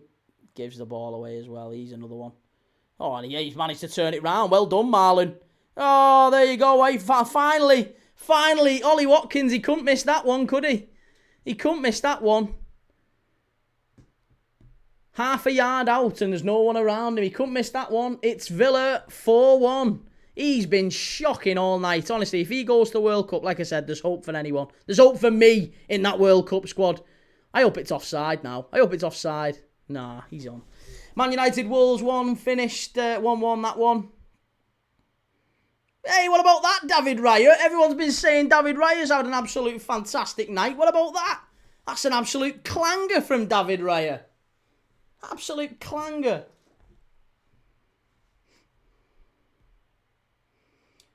Welsh Wing says, no, clean sheet gone. And Davey says, Key, do a live with the United Stan guy. He is flipping. Yeah, I'd love that. If only. Something tells me he's not really keen on working with me just yet. Maybe I'll have to get a few more 100,000 subs. He might be interested. Oh, should be 5-1. It should be 5-1. Arsenal. Oh, my God. I tell you what, this has been the worst game. Good strike from distance. Still another 3 minutes to go here. Don't know why Martinez is getting it going. Like, oh, let's try and get it back, lads. You're not going to get 3 goals in the last 4 minutes, you divvy. They've been dreadful, Villa. They've been absolutely dreadful. Oh.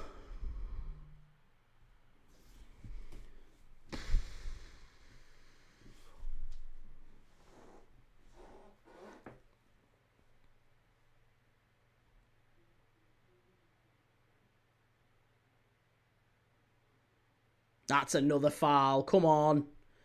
It's another big foul, that.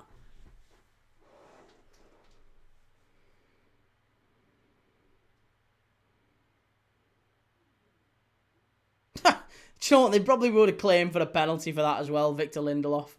Villa, ball in.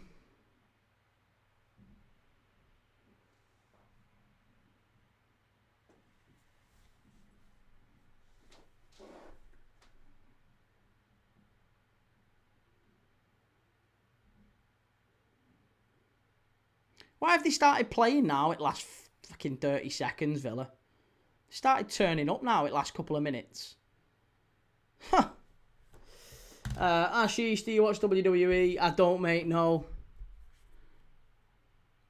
What's this for? What's this for? Yellow card, Ollie Watkins. Huh. First this season. Has he not tried other than that before today? Honestly, shocking. Shocking player.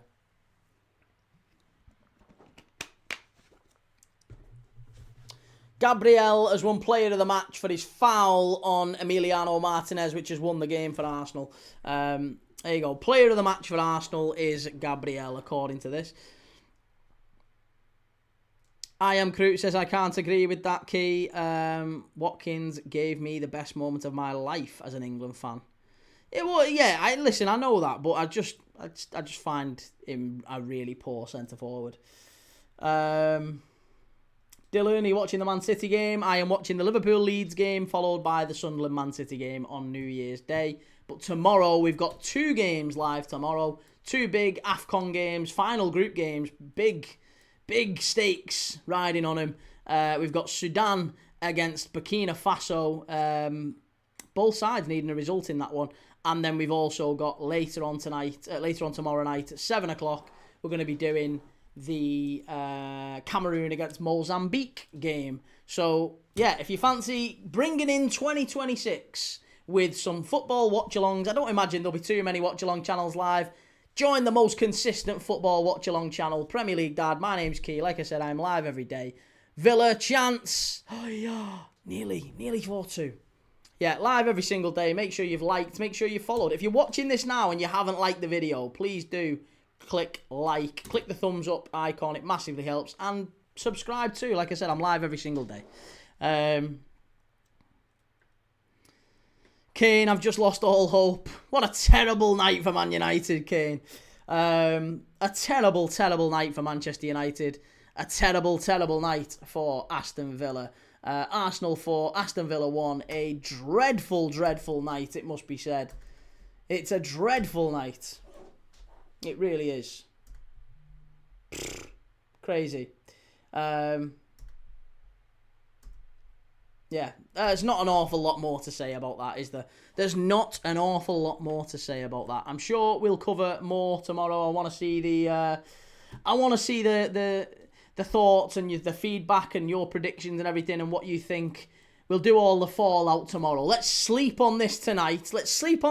Gather our thoughts, and we'll come back tomorrow. 4 p.m. tomorrow, I am live for the AFCON. Sudan against Burkina Faso, followed by the big 7 o'clock game, which is Cameroon against Mozambique. Join me tomorrow. We'll talk more about this game, more about the United result, the Chelsea 2-2, what that might mean. Enzo Maresca missing interviews. Enzo Maresca refusing to do interviews tonight. Crazy. It's been a very, very good night of football, albeit maybe not so much if you're a Villa fan. Prince Rupert, I'll see you tomorrow for more AF Chaos. Good lad. And Welsh Ring, if I don't see you, have a good New Year, pal. You too, mate. Yeah, lot to love. Take it easy. Thank you very much for coming on and being in the chat. It's great to have you in. Dylan, Liverpool's chances, I'm down the toilet. What are you doing down the toilet, Dylan? I've heard that about you. Kane says, Romario C saying that team isn't good enough to beat Wolves. I'm a Liverpool fan, but United should not be dropping points against this Wolves side. Well, Chelsea and Man United being held, at the end of the day, it's not going to be a well-received... it's not going to be very well received by the fans, I'm sure. So the reactions are going to be interesting tonight. But yeah, United dropping points is always lovely to see, especially at home against the bottom club. So Liverpool can go 5 points clear of both Chelsea and Man United by beating Leeds on New Year's Day. We can also bring the gap to Aston Villa to just 4 points. And we can chase down third place. Liverpool aren't out of this just yet, I'm telling you. Right. Have a lovely New Year's. If you're not coming back tomorrow for the AFCON, we've got some more AF Chaos tomorrow. If you are not coming back, have a lovely New Year, and I'll see you on New Year's Day for Leeds against Liverpool and Anfield, followed by Manchester City against Sunderland at the Stadium of Light. They're the next 2 days worth of football. We've got 2 watch-alongs a day, and I'll see you on soon. Take it easy. Ta-da.